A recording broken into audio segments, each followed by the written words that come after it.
Hello everyone, welcome to free education. इस video में हम डिस्कस करने वाले हैं सीपीयू 2023 के पेपर सॉल्यूशन हम डिस्कस कर रहे हैं, जिसमें एक पेपर मैं आपको ऑलरेडी डिस्कस करवा चुका हूं। ये 3/10/2023 की शिफ्ट नंबर 2 हम डिस्कस करने वाले हैं। ठीक है, टोटल 9 शिफ्टों में ये अपना एग्जाम हुआ था, जिसका एक हम ऑलरेडी डिस्कस कर चुके हैं। ठीक है, वो वीडियो नहीं देखा तो आपने देख लेना, और मैं ट्राई करूँगा कि बहुत जल्दी मैं ये सारे वीडियो आपको प्रोवाइड करवा दूँ। ठीक है, टाइम का थोड़ा बहुत ज़्यादा इशू है, तो टाइम वेस्ट ना करते हुए सीधा हम पहले क्वेश्चन पर चलते हैं। पहला क्वेश्चन है, बोल रहा है कि Sukhvir purchase some perishable item for sale but 30% of those item could not be sold and went back. ठीक है, सुखवीर ने क्या किया कि कुछ खराब होने वाली वस्तु खरीदी, जिसमें से जो 30% चीज़ें हैं वो खराब हो गई और उनको वो बेच नहीं सका। ठीक है, लेकिन आगे बोला है कि however Sukhvir manage to sell the rest of the items at a price. आगे बोला है कि फिर भी सुखवीर ने बाकी वस्तुओं को उस मूल्य पर बेचा जिससे कि उसको ओवरऑल 19% का प्रॉफिट हो गया। ठीक है, तो हमसे पूछ रहा है कि what percent about the cost price of each item purchase by Sukhvir did he sell of the item that he did not got bad. ठीक है, तो पूछ रहा है कि जो बची हुई वस्तु हैं उसको क्रय मूल्य से कितने अधिक पर बेचे कि ओवरऑल उसको 19% का प्रॉफिट हो जाए। ठीक है, लेट्स से कि हम मान लेते हैं कि उसने टोटल कितने प्रोडक्ट खरीदे, 100 प्रोडक्ट खरीदे। ठीक है, 100 प्रोडक्ट खरीदे और उनका जो प्राइस है वो भी हम क्या मान लेते हैं, 100 रुपये मान लेते हैं। यानी मैं कह सकता हूँ कि एक प्रोडक्ट का जो सीपी है वो क्या था, 1 रुपये था। अब बोल रहा है कि 30% चीज़ें इसकी खराब हो गई। 100 इसने प्रोडक्ट खरीदे, 30% खराब हो गए, तो इसके पास बचे कितने, 70 प्रोडक्ट बचे। ठीक है, 70 प्रोडक्ट बचे और 70 प्रोडक्ट जो बचे उनका प्राइस भी कितना होगा, 70 रुपये ही होगा, क्योंकि सबका सेम है प्राइस। ठीक है, तो और हमसे बोल रहा है कि ओवरऑल इसको 19% का प्रॉफिट चाहिए। अब 19% का प्रॉफिट किस पे चाहिए, बचे हुए पर नहीं, ओवरऑल जो उसने खरीदा था उस पर। तो कहने का मतलब ये है कि इसने यहाँ 100 रुपये में कोई चीज़ें खरीदी थी और इसको 19% का प्रॉफिट चाहिए, यानी इनको ये जो सेल करना चाहता है खराब होने के बाद भी वो 119 रुपये में सेल करना चाहता है। तो मैं कह सकता हूँ कि 70 रुपये के सामान को ये 119 में सेल करना चाहता है। तो कितने एक्स्ट्रा में सेल करना चाहता है, 49 रुपये एक्स्ट्रा में सेल करना चाहता है। हमसे यही पूछा है कि कितने एक्स्ट्रा मूल्य पर उसने बेचा, तो परसेंटेज निकालना है। तो 49 अधिक में बेचा है, किस पर, 70। अभी तो 70 ही है ना इनका प्राइस, और ये 119 में बेच रहा है, तो फिर परसेंटेज प्रॉफिट मान लो चाहे तो इसको, या कितना इसने एक्स्ट्रा वहां पे बेचा वो एक ही चीज़ है। तो ये हो जाएगा, और परसेंटेज के लिए 100 से मल्टीप्लाई, तो ये कितना हो जाएगा, 7×7 = 49 और 7×2 = 70। 7/10 मतलब कितना होता है, 70%। तो 70% इस सवाल का सही आंसर हो जाएगा, जो कि ऑप्शन नंबर अपना पहला है। ठीक है, सिंपल सा क्वेश्चन था। नेक्स्ट सवाल देखते हैं, क्वेश्चन नंबर 2। ठीक है, यहाँ पे बोला गया an item with A mark price of ₹1940। एक आइटम है जिसका मार्क प्राइस है 1940 रुपये। इसको ये 15% डिस्काउंट पर सेल कर रहा है, तो हमसे पूछ रहा है कि कितने में बेचेगा। देखो सिंपल सी बात है, 1940 रुपये इसका क्या है, एमआरपी है। 15% कितना होता है, 3/20। 3/20 के डिस्काउंट में बेच दिया, लेकिन हमसे पूछ रहा है एसपी। तो एसपी कितना हो जाएगा, 20 - 3 यानी 17/20। ठीक है, 0 से 0 चले जाएगा। अगर 2 से मैं इसको कैंसिल करूंगा तो 2 से 9 टाइम 18, 1 बचेगा, 14, 2 से 14। यूनिट डिजिट की बात करूँ तो 9 आ रहा है, लेकिन हम फंसेंगे तो हमें सॉल्व करना पड़ेगा, तो सॉल्व कर लेते हैं। 17 से 119, 11 कैरी आएंगे, और 17 नंबर कितने होते हैं, 153। 153 और 11, 154 और 10, 164। तो ये आंसर आ जाएगा 1649, यानी ऑप्शन नंबर अपना थर्ड हो जाएगा। नेक्स्ट सवाल देखेंगे, क्वेश्चन नंबर 3। बोल रहा है कि एक सेकंड में चेक कर लेता हूँ प्रॉपर दिख तो रहा है ना। ओके, बोल रहा है कि एक हॉस्टल मैस है, ठीक है, जिसको रिक्वायर होती है 217 एग्स की एक वीक के लिए। तो हमसे पूछ रहा है कि उसको टोटल कितने एग्स रिक्वायर होंगे for the month of July, August and September. सबसे पहले तो देखो, हम यहाँ पे बात हो रही है एक जुलाई की, एक बात हो रही है अगस्त की, और एक बात हो रही है सितंबर की। तो जुलाई महीने में कितने डेज होते हैं, 31। अगस्त में कितने होते हैं, 31। और सितंबर में कितने होते हैं, 30। अगर मैं टोटल नंबर ऑफ डेज की बात करूँ तो कितना हो जाएगा, ये 92 डेज। ठीक है, 92 डेज के लिए हमें एग चाहिए, और सवाल में बोला है कि 217 एग चाहिए होते हैं फॉर 1 वीक। 1 वीक मतलब 7 डेज। तो 7 डेज के लिए जो total number of eggs required होते हैं वो 217 है। अगर मैं 1 डेज के लिए एग यहाँ पे निकाल लूँ तो इजीली हमारा सवाल सॉल्व हो जाएगा। 7×3 = 21 और 7×1 7, यानी एक दिन के लिए 31 चाहिए। हमें निकालने 92 डेज के लिए कितने चाहिए, इसको मल्टीप्लाई कर दो। अगर मैं यहाँ पे देख पा रहा हूँ तो यूनिट डिजिट कितना आ रहा है, 2। क्या यहाँ पे 2 है, नहीं है, यहाँ पे 2 है, नहीं है, यहाँ पे 2 है, नहीं, सिर्फ एक ही ऐसा ऑप्शन था जिसमें 2 आ गया, ठीक है।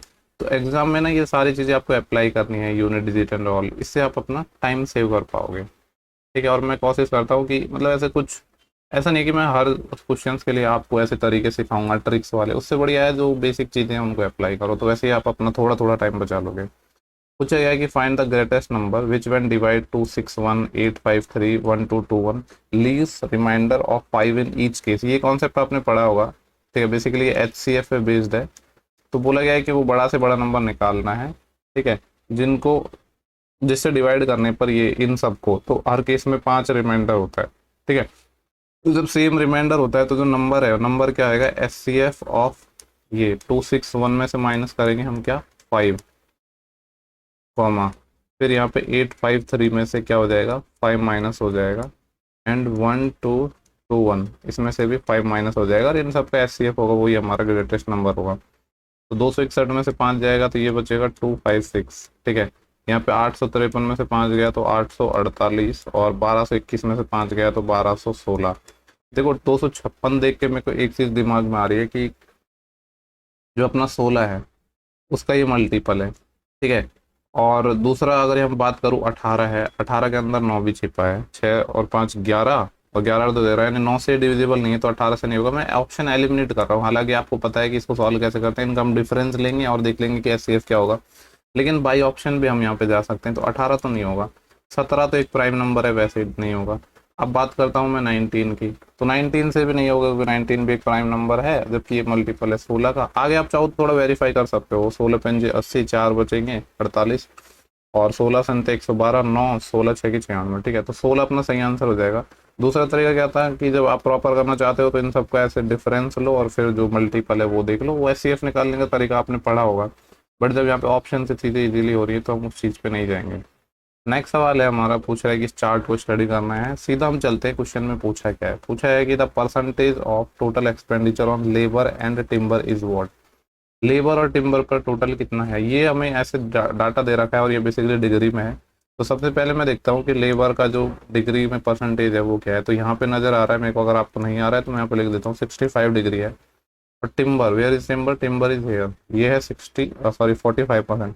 दोनों को अगर मैं मिलाऊंगा तो 6 और 4 10, यानी दोनों को जब हम ऐड करेंगे तो 110 डिग्री आ रहा है। परसेंटेज पूछा है ना, तो सिंपली हम डाटा का यहाँ पे रिक्वायरमेंट नहीं है कि ये सब जो डाटा है इसको यूज करो, नहीं, परसेंटेज पूछते हैं तो डाटा की रिक्वायरमेंट हमें नहीं होती है। 100 पूछ रहा है कि 110 डिग्री है, ये टोटल, टोटल कितना होता है 360 डिग्री, उसका कितना परसेंट है, वही हमारा आंसर हो जाएगा। 0 से 0 गया, ठीक है। और यहाँ पे अगर मैं इसको सॉल्व करूँगा तो इससे कट जाएगा, ये कट जाएगा, 2 से काट लेते हैं पहले, ठीक है। 2 से ये 18 टाइम, और 2 से ये इसको काट लेता हूँ, 2 से 55 टाइम, 2 से वापस कट जाएगा 9 टाइम, और 2 से कट जाएगा 5 टाइम। तो 5 5 25, 2 हासिल, 5 5 25 और 2 27, 275/9 आ रहा है। तो सबसे पहले तो हम ये देखते हैं कि 9 हमें कहाँ दिखाई दे रहा है, ये वाला ऑप्शन हमारा नहीं हो सकता। तो देखो 9 तिया 27, अगर मैं 30 टाइम जाता हूँ तो कितना आता है 270, उसके बाद कितना बचा 5, तो ये आ जाएगा 35/9, ठीक है। सिंपल सा पहला ऑप्शन हो जाएगा। नेक्स्ट क्वेश्चन देखते हैं क्या है। नेक्स्ट क्वेश्चन है, बोला गया है कि यहाँ पे what is the number of valid vote cast in favour of a candidate in election if the candidate receive 75% of the total valid vote, ठीक है। पूछा गया है कि एक इलेक्शन में क्या हुआ, एक कैंडिडेट को 75% वोट मिले हैं वैलिड वोट का, जिसमें से 5% अपने वोट हैं वो इनवैलिड है, और जो टोटल नंबर ऑफ वोट है वो कितने हैं 1460। तो यहाँ पे हमें टोटल नंबर ऑफ वोट दे दिए, ठीक है। तो टोटल नंबर ऑफ वोट है 146000। बोला गया है कि 5% इनवैलिड हो गया। 5% कितना होता है अपना, 5% इज वॉट 1/20। तो इनवैलिड अगर 1/20 हो गया तो वैलिड निकाल रहा हूँ मैं डायरेक्ट, कितना हो जाएगा 19/20। हमसे पूछा गया है कि यहाँ पे जो कैंडिडेट था उसको टोटल 75% वोट मिले हैं, तो हमसे वही पूछा गया कि सवाल में कि उसको टोटल कितने वोट मिले हैं, ठीक है। तो 75% कितना होता है 3/4, यही पूछा था ना, what is the number of valid vote cast in favour of candidate. इसको हमें सिंपली सॉल्व करना है, तो 0 से 0 चले जाएगा। देखो नीचे 4 और 2 बचे हैं, यानी 4 और 2 का मतलब 8 से डिवाइड करना है हमें, ये 8 से करेंगे तो 8 एकम 8, कितने बचेंगे यहाँ से फिर छः 66 हो जाएंगे, ठीक है। तो ये हो जाएगा 8 64, 2 बचेंगे 20 हो जाएंगे, 8 दूनी 16, फिर 4 बचेंगे 40, 8 बचे 40, इतना बचेगा ये। इसको हमें सॉल्व करना है, ठीक है। तो देखो यहाँ पे बचा क्या है, 1825 इंटू 19, या 19 × 3 कितने होते हैं 57। देखो मैं बार बार बोलता हूँ कि यूनिट डिजिट एक बहुत काम की चीज़ है, लोग फालतू के शॉर्टकट्स में घूमते हैं, यूनिट डिजिट को अप्लाई नहीं करते हैं। 7 × 5 कितना आ जाएगा 35। Unit digit must be 5। क्या 5 है सिर्फ और सिर्फ एक ऑप्शन में? तो क्या इतनी बड़ी कैलकुलेशन हमें करने की रिक्वायरमेंट है? नहीं, ठीक है। आपको एग्जाम में भी नहीं करनी ये चीज़ें, जब आप प्रैक्टिस में यूज करोगे तो इनको एग्जाम में अप्लाई कर पाओगे, वरना नहीं कर पाओगे, देखने से कुछ नहीं होता है। नेक्स्ट सवाल एक कॉनिकल शेप का वेसल है, ठीक है। Has radius of 21 centimetre, has slant height of 25 centimetre. एक कॉनिकल या शंक्वाकार आपका टाइप का एक क्या है, बर्तन है, जिसके बोला गया है कि जो रेडियस है वो क्या है 21 सेंटीमीटर है, और जो इसकी स्लैंट हाइट है दैट इज एल, ये 25 है। हमें बोला गया है कि इसके जो कर्ड पार्ट है, जो वक्र भाग है, उसको सफ़ेद रंग से पेंट करना है, जिसकी जो लागत है वो है 1.5 रुपये पर सेंटीमीटर स्क्वायर। तो वो लागत हमसे पूछ रहा है। बेसिकली हमें क्या करना है, इसका curd surface area pi R L, इसको मल्टीप्लाई कर देंगे 1.5 से, तो हमारा आंसर आ जाएगा। पाई के लिए कुछ बोला नहीं है तो हम 22/7 यूज कर लेते हैं, इंटू आर, रेडियस हमें बोला गया कितने 21, और एल एल हमें ऑलरेडी दिया है 25, इंटू 1.5, या स्पेशल लिख सकता हूँ 3/2। इसको सॉल्व करेंगे तो हमें जो चाहिए वो मिल जाएगा, ठीक है। तो यहाँ पे देखते हैं, 7 से ये जाएगा 3 टाइम, 2 से ये जाएगा 11 टाइम। अब देखो 11 × 3, मैं वापस यहाँ पे यूनिट डिजिट पे बात करता हूँ। 11 × 3 33, यानी 3 यूनिट डिजिट आएगा। 3 × 5 15, 5 यूनिट डिजिट आएगा। 5 × 3 वापस 15, यानी यूनिट डिजिट मस्ट बी 5। कितने ऑप्शन ऐसे हैं जिसमें यूनिट डिजिट 5 है? तो देखो हर दूसरा तीसरा सवाल यूनिट डिजिट से हो रहा है, तो आपको ये जो कैलकुलेशन है इसकी रिक्वायरमेंट नहीं है, ठीक है। इतना कॉन्फिडेंस आपको होना चाहिए एग्जाम टाइम में। नेक्स्ट सवाल क्वेश्चन नंबर 8 देखते हैं, ठीक है। टाइम एंड वर्क का है, लेकिन टाइम एंड वर्क के आजकल काफ़ी ज़्यादा सवाल आने लगे हैं। बोल रहा है कि पी और क्यू है, किसी काम को 30 डेज में करते हैं, ठीक है। पी और क्यू मिलकर किसी काम को 30 डेज में करते हैं।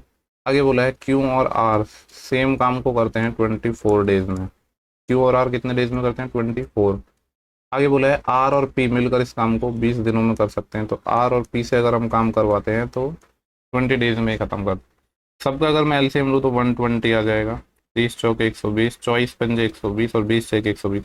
अगर यहाँ से मैं पी क्यू आर की एफिशिएंसी निकालना चाहूँ तो आपको पता है कि हर टर्म 2 बार आ रही है, P B Q B R B. तो ये है 4 और 5 9, 9 और 6 15, 15/2 आ जाएगा इनकी एफिशिएंसी, ठीक है। 15/2 मतलब 7.5 इनकी एफिशिएंसी आ जाएगी, क्योंकि हर चीज़ यहाँ पे 2 बार आ रही थी ना।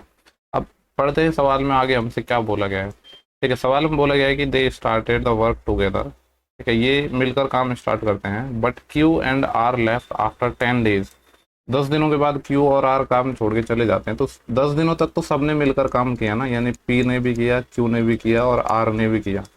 कितने दिन तक किया 10 डेज तक। तो हम देखते हैं कि 10 डेज में कितना काम हो पाया। पी क्यू आर सबकी मिला के एफिशिएंसी कितनी है 7.5।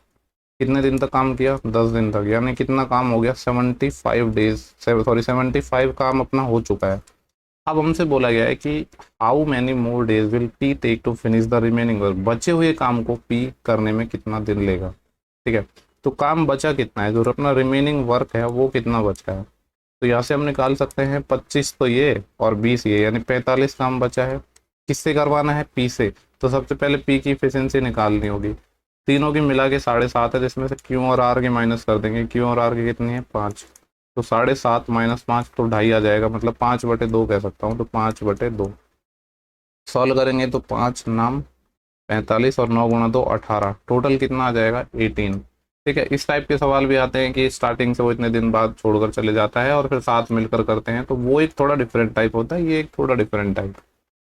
नेक्स्ट सवाल देखेंगे हम, क्वेश्चन नंबर 9 है। पूछ रहा है कि find the greatest possible length, सबसे बड़े पॉसिबल लेंथ निकालना है, मतलब एचसीएफ की बात कर रहा है, ठीक है। Can be use to exactly measure the length of this. इन सब लंबाइयों को मापने के लिए जो सबसे बड़ी लेंथ है वो निकाल रहे हैं, बेसिकली एचसीएफ की बात कर रहा है।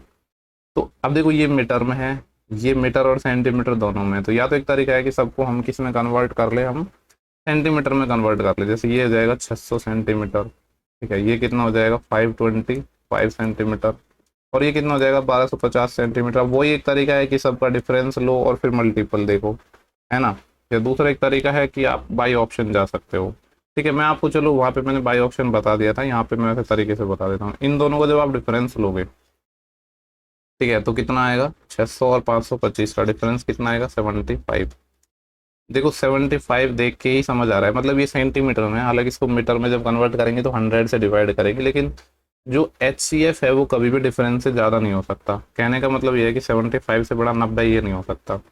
इन दोनों का डिफरेंस लेते हैं तो कितना आएगा, अगर मैं 75 जोड़ता हूँ तो 600 हो जाएगा। ठीक है, उसके बाद 650 और, यानी दिस विल बी 725, तो ये कितना हो जाएगा 725। ठीक है, चाहो तो तीसरे और पहले का भी डिफरेंस ले सकते हो, बट दो से भी अपना काम हो जाएगा। ठीक है, जैसे यहाँ पे अगर मैं अब थोड़ा ऑप्शन से जाता हूँ तो आपको पता है कि 35 तो 75 मतलब 35 से 75 डिवाइड नहीं होता है, तो ये तो नहीं हो सकता आंसर। अगर 75 हुआ तो फिर ये चेक करना पड़ेगा कि क्या 725 75 से डिवाइड होता है। तो अगर 75 का मैं 10 टाइम करता हूँ तो 750 आता है, यानी ये भी नहीं होगा।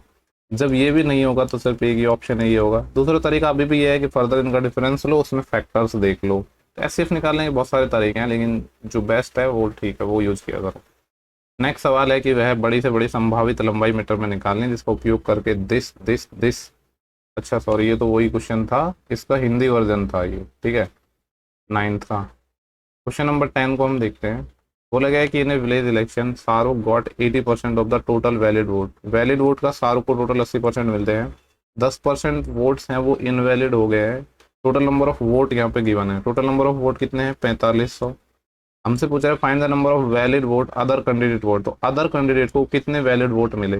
देखो 4500 टोटल वैलिड वोट थे, जिसमें से 10% वोट क्या है इनवैलिड हो गए, तो मैं यहाँ पे निकाल रहा हूँ सिर्फ वैलिड वोट। तो वैलिड वोट कितने आएंगे 90%, यानी 9/10 इनटू, हमें दूसरे कैंडिडेट के निकालने हैं ना। पहले कैंडिडेट को कितने मिले 80%, वोट अपने आप में 100% होते हैं, तो दूसरे को कितने मिलेंगे 20%। 20% इज व्हाट 1/5। ये सेकंड कैंडिडेट्स को टोटल वोट्स आ जाएंगे वैलिड वोट्स। यही हमें सवाल में पूछा गया है। 0 से 0, 5 नाम 45, 90, 9 × 9 81, यानी 810। हमने डायरेक्ट वो निकाल दिया जो पूछा है, क्योंकि अगर हम पहले कैंडिडेट के निकालते टोटल में से माइनस करते तो वो बेवकूफ़ी है।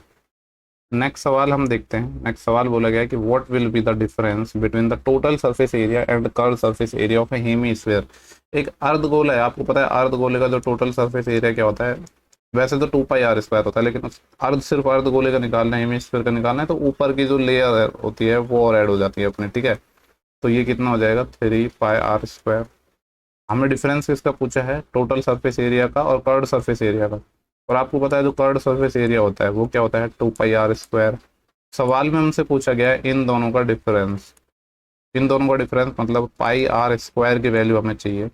सवाल में पाई ऑलरेडी दिया है तो पाई को पाई रहने देते हैं। बोला गया है कि हेमिस्फेयर का डायमीटर 4 सेंटीमीटर है, तो रेडियस 2 हो जाएगी, तो 2 का स्क्वायर, 2 का स्क्वायर 4, तो यह आ जाएगा 4π। एरिया है सेंटीमीटर स्क्वायर में यूनिट है, तो 4π centimetre is the correct answer for this question. देखो नेक्स्ट सवाल वापस अपना टाइम एंड वर्क आ गया है ये। ठीक है, यहाँ पे हमसे बोला गया कि ए किसी काम को 8 दिनों में कर सकता है और बी सेम काम को 7 दिनों में कर सकता है। तो दोनों में कुछ कॉमन तो आएगा नहीं, 56 एलसीएम आ जाएगा, 8 7 56, 7 8 56। हमसे बोला गया है कि वो अल्टरनेटिव काम करते हैं, एक दिन छोड़ के एक दिन, और एक काम को स्टार्ट करता है।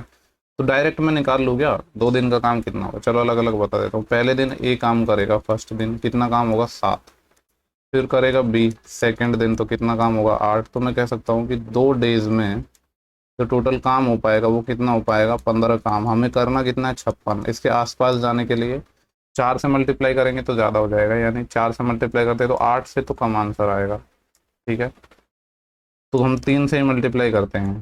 ठीक है, तो 6 दिन हो गए, 6 दिनों में कितना काम हो गया है 45 काम। अब करेगा कौन, जिसने स्टार्ट किया था, यानी अगले दिन ए करेगा, तो 7 दिनों में कितना काम हो जाएगा 45 में 7 और जोड़ दो 52। ठीक है, तो 7 से भी बड़ा आंसर आएगा, सिर्फ एक ऑप्शन बचा है। मैं आपको एग्जैक्ट बता देता हूँ। अब करेगा बी, बी एक दिन में 8 करता है, लेकिन 52 हो चुका है, हमें तो सिर्फ 4 ही काम करवाना है, तो यानी आधा काम करवाना है ना। बी एक दिन में 8 दिन करता है, लेकिन हमें 4 करवाना है, तो आधा काम करवाना है, तो आधा दिन लेगा।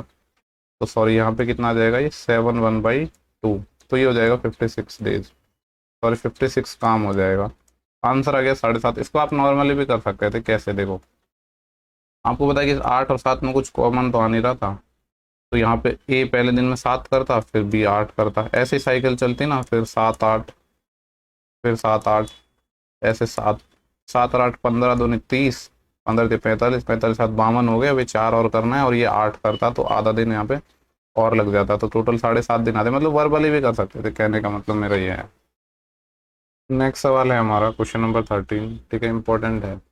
बोलेगा कि the cost of painting the total surface area. यहाँ पे क्या गिवन है, टोटल सरफेस एरिया को हमने पेंट किया है जो 30 मीटर हाई है, सॉलिड राइट सर्कुलर सिलेंडर है, बेलन है, जिसकी रेट है 25 रुपये पर मीटर स्क्वायर के हिसाब से, टोटल है 18,425। हमसे पूछ रहा है वॉल्यूम। तो देखो हमने किसको पेंट किया है, टोटल सरफेस एरिया, और बेलन का या जो सिलेंडर का टोटल सरफेस एरिया क्या होता है, 2πr r प्लस एच। इसको पेंट किया है, प्राइस क्या थी पर मीटर स्क्वायर के 25, और टोटल कितना लगा है 18,425। सॉल्व करते हैं। यहाँ पे देखो सिर्फ हमें हाइट गिवन है यानी रेडियस नहीं है, तो यहाँ से सॉल्व करेंगे तो रेडियस निकल के आएगी हमारी, ठीक है। तो एक सेकेंड रुको।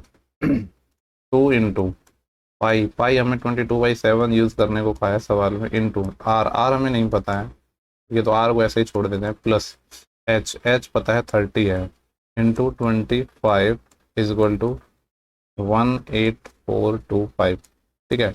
थोड़ा कुछ काटा पीटी करते हैं जिससे चीज़ें आसान हो।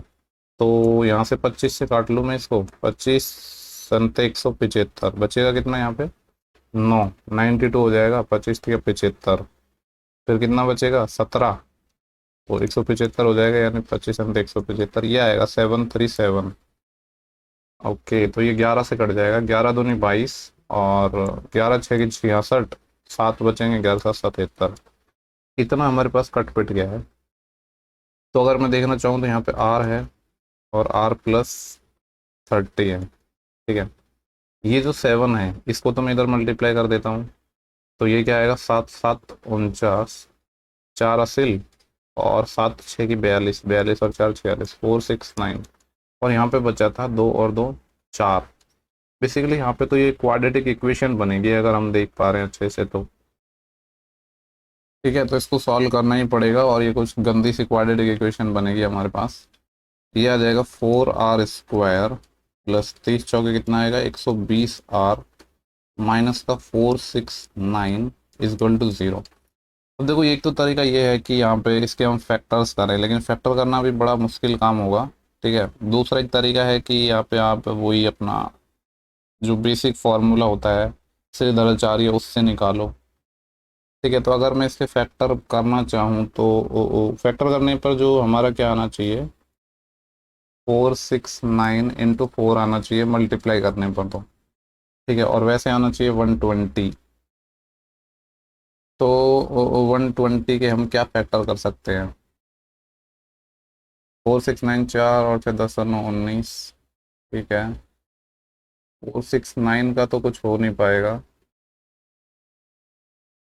लेकिन ठीक है 7 6 की 42, ओके। देखो यहाँ पे एक चीज़ ज़रूर है कि यहाँ से 7 निकल के आएगा, 7 6 की 42, बचेंगे कितने 4, 49 7 7 49 इंटू 4, है ना। इसमें 7 कॉमन आ रहा है और हमें चाहिए 120, यहाँ पे 4 है, अगर यहाँ से मैं 2 निकालूँ, ठीक है, यहाँ से मैं 2 को बाहर निकाल रहा हूँ 4 से, तो 67 दूनी कितना आएंगे 134 और इंटू 2, ओके बन गई बात। ये आएगा 134 और 7 दूनी 14, 134 गुना 14 के फॉर्म में इसको हमने कन्वर्ट कर दिया है, और 134 में से अगर 134 में से 14 जाते हैं तो 120 आता है, हो गया ना फैक्टर। 4r² प्लस का आएगा 134r और माइनस का आएगा 14r माइनस 469 इजक्वल टू 0, ठीक है। थोड़ा सा नीचे स्क्रॉल कर रहा हूँ, तो यहाँ से क्या कॉमन आ जाएगा अपने पास 4 तो कॉमन आ नहीं पाएगा, 2 और r कॉमन आएगा, तो यहाँ से बचेंगे 2r प्लस 2 6 की 12 बचेंगे 1 2 से 14, ये आ जाएगा माइनस। सेम चीज़ अंदर आनी चाहिए, यहाँ पे हमें 2 चाहिए तो 7 कॉमन लेना पड़ेगा, माइनस का 7 में कॉमन ले रहा हूँ तो 7 दूनी 14, 2r माइनस माइनस प्लस हो जाएगा, और यही सेम चीज़ बचेगी। देखो जब 7 कॉमन लिया है तो 7 6 की 42 और 7 7 49 इजक्वल टू 0। तो यहाँ से अपने 2 फैक्टर आ जाएंगे, एक 2r माइनस 7 और एक 2r प्लस 67, दोनों को 0 के बराबर पुट करेंगे तो एक तो आ जाएगा r की वैल्यू -67/2, जो कि पॉसिबल नहीं है, दूसरा आर की वैल्यू क्या आ जाएगी, 2r माइनस 7 जीरो के बराबर होगा, तो आर कितना आ जाएगा 7/2। तो इस वाली वैल्यू को हम लेके चलेंगे। तो रेडियस हमारी निकल के आ गई 7/2। अब जब रेडियस निकल के आ गई तो सिंपली हम वॉल्यूम निकाल सकते हैं। ठीक है, यहाँ पे मैं निकाल रहा हूँ वॉल्यूम क्या होता है सिलेंडर का, πr²h। ठीक है, पाई हमारे पास है 22/7 इंटू आर। आर कितना आया है 7/2। स्क्वायर करेंगे या दो बार लिख देता हूँ, 7/2 इंटू 7/2। थोड़ा सा स्क्रॉल कर लेता हूँ साइड में। इंटू एच, एच सवाल में गिवन था, कितना था 30 था ना। यस, एच है 30।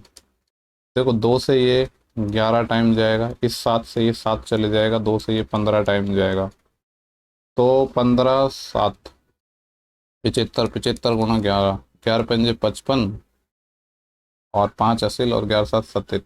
एक सेकेंड, 77 × 15 था ना, सॉरी। ये आएगा 11×7 77 इंटू 15। 15 असंत 105, 10 कैरी आएंगे, और 15 संत 105, 105 और 10 115।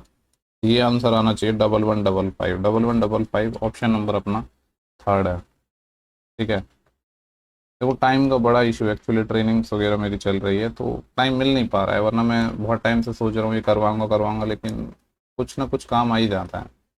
What is the length in centimetre of transverse common tangent TCT between two circle with radius 6 and 4 given the distance their center is 14 centimetre. आपको पता है कि जो ट्रांसवर्स कॉमन टेंजेंट है, ठीक है, उसकी जब इसको मैंने हिंदी में भी लिया है वैसे, तो यहाँ पे देख सकते हो आप कि 6 और 4 सेंटीमीटर रेडियस वाले दो वृत्त हैं जिनकी अनुप्रस्थ उभयनिष्ठ स्पर्श रेखा, जिसकी लंबाई हमें निकालनी है, उनके जबकि सेंटर्स के बीच की दूरी 14 है। ट्रांसवर्स कॉमन टेंजेंट कौन सी होती है, यानी ये वाली लेंथ होती है। ठीक है, इसको बोलते हैं। तो इसका डायरेक्ट फॉर्मूला है क्या है, √d क्या है, सेंटर के बीच की डिस्टेंस उसका स्क्वायर, माइनस। यहाँ पे काफी लोग कंफ्यूज होते हैं कि R1 और R2 में साइन माइनस आएगा या प्लस। तो सिंपल याद रखो, एक तो ये अपने पास ये होता है DCT, इसको बोलते हैं डायरेक्ट कॉमन टेंजेंट।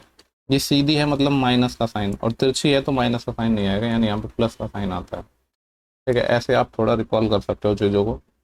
तो हमें निकालना क्या था यहाँ पे, ट्रांसवर्सल कॉमन टेंजेंट की लेंथ निकालनी है। सेंटर के बीच की दूरी 14 है, तो 14 का स्क्वायर 196 माइनस रेडियस का सम 6 और 4 10, 10 का स्क्वायर 100, 96 आएगा। 96 मतलब 16 गुणा 6 उसका अंडर रूट, 16 का कितना आ जाएगा 4, और 6 का निकल नहीं पाएगा, तो 4√6 centimetre is the correct answer, यानी ऑप्शन नंबर अपना क्या हो जाएगा, सेकेंड। ठीक है, नेक्स्ट सवाल देखते हैं, क्वेश्चन नंबर 15। बोला गया कि द वैल्यू ऑफ दिस, इसकी वैल्यू हमें बतानी है। देखो ऐसे सवालों में कुछ नहीं करना होता, जो ऑप्शन है वो अपने कांस्टेंट है, तो आप यहाँ पे डायरेक्ट वैल्यू पुट कर सकते हो, लेकिन वैल्यू ऐसी पुट करना है जिससे कि इमेजिनरी चीज़ें ना बनो। लेट्स से कि मैं मान लेता हूँ कि ए की वैल्यू मैं 90 डिग्री पुट कर रहा हूँ, 45 भी कर सकते हो आप, आपकी मर्जी है। ठीक है, मैं 45 आपको करके बता देता हूँ, कुछ भी कर सकते हो यार। ए की वैल्यू 45 अगर मैंने रख दी, ठीक है, 45 मैंने क्यों रखा, क्योंकि ऐसी वैल्यू रखो जो चीज़ें ईजी हो, क्योंकि साइन और कॉस की वैल्यू 45 पे सेम होती है, तो कट जाएंगे ना ये, 1 प्लस ये तो कट जाएगा, तो 0 आएगा, इंटू कोसेक 45 कितना होता है, साइन 45 1/√2 होता है, उसका उल्टा √2, और उसका स्क्वायर करेंगे तो 2, तो 2 इंटू 1, तो 2 इज द करेक्ट आंसर। आप 90 पुट करते तो भी आ जाएगा, कोई इशू नहीं है। नेक्स्ट सवाल देखेंगे, क्वेश्चन नंबर 16 आपकी स्क्रीन पर है। ठीक है, डायरेक्ट देखते हैं सवाल में पूछा क्या है, मैं एक बार चेक कर लेता हूँ कि सारी चीज़ें सही तो चल रही हैं। ओके, एक सेकेंड। ओके, यहाँ पे बोला गया कि if the total product sold by A and B including all 4 days, ये 4 डे हैं, Monday Tuesday Wednesday Thursday, is 3000 and 3500 respectively. A के और बी के द्वारा ए ने 4 दिनों में टोटल बेचा है 3000, और जबकि बी ने बेचा है कितना 3500। ठीक है, तो देखो ये डेटा से हम क्या निकाल सकते हैं, यहाँ पे टोटल 3000 है और ये तीन चीज़ें गिवन है, तो चौथा निकाल सकते हैं ना, 1000 और 500, 1500, 15 और 800, 2300, और ये टोटल 3000 था, यानी दिस इज 700। ये है 12 और 10 22, 22 और 8 3000, और टोटल था 3500, तो ये इसको होना पड़ेगा 500। आगे बोला है respectively the sold product sold by B on Tuesday is how many more. B ने ट्यूसडे को कितना है बेचा है 500, ये पूछ रहा है कि हाउ मेनी मोर, कितना कम या ज़्यादा है किससे, product sold by A on Thursday, A के द्वारा थर्सडे को, यानी 700। तो सिंपली आपको पता है परसेंटेज नहीं पूछा है, सिर्फ ये पूछा है कितना कम या ज़्यादा है, तो 200 लेस है ना, इसने 500 बेचे, इसने 700 बेचे, देखो वापस देखते हैं किसके कंपैरिजन में पूछा है, तो आप मोर या लेस में कंफ्यूज मत हो जाना। यहाँ से पूछा है कि the product sold by B on Tuesday is how many more. B के द्वारा जो प्रोडक्ट बेचे गए हैं वो ए के द्वारा थर्सडे को बेचे गए प्रोडक्ट से कितने कम या ज़्यादा है। तो ये क्या है, इसके कंपैरिजन में हमसे पूछ रहा है तो लेस हो जाएगा। ठीक है, अब बाकी का हम सेशन बाद में स्टार्ट करूँगा, अभी ट्रेनिंग स्टार्ट हुई है मेरी। ओके, तो नेक्स्ट क्वेश्चन नंबर अपना 17, 16 तक हम कर चुके थे।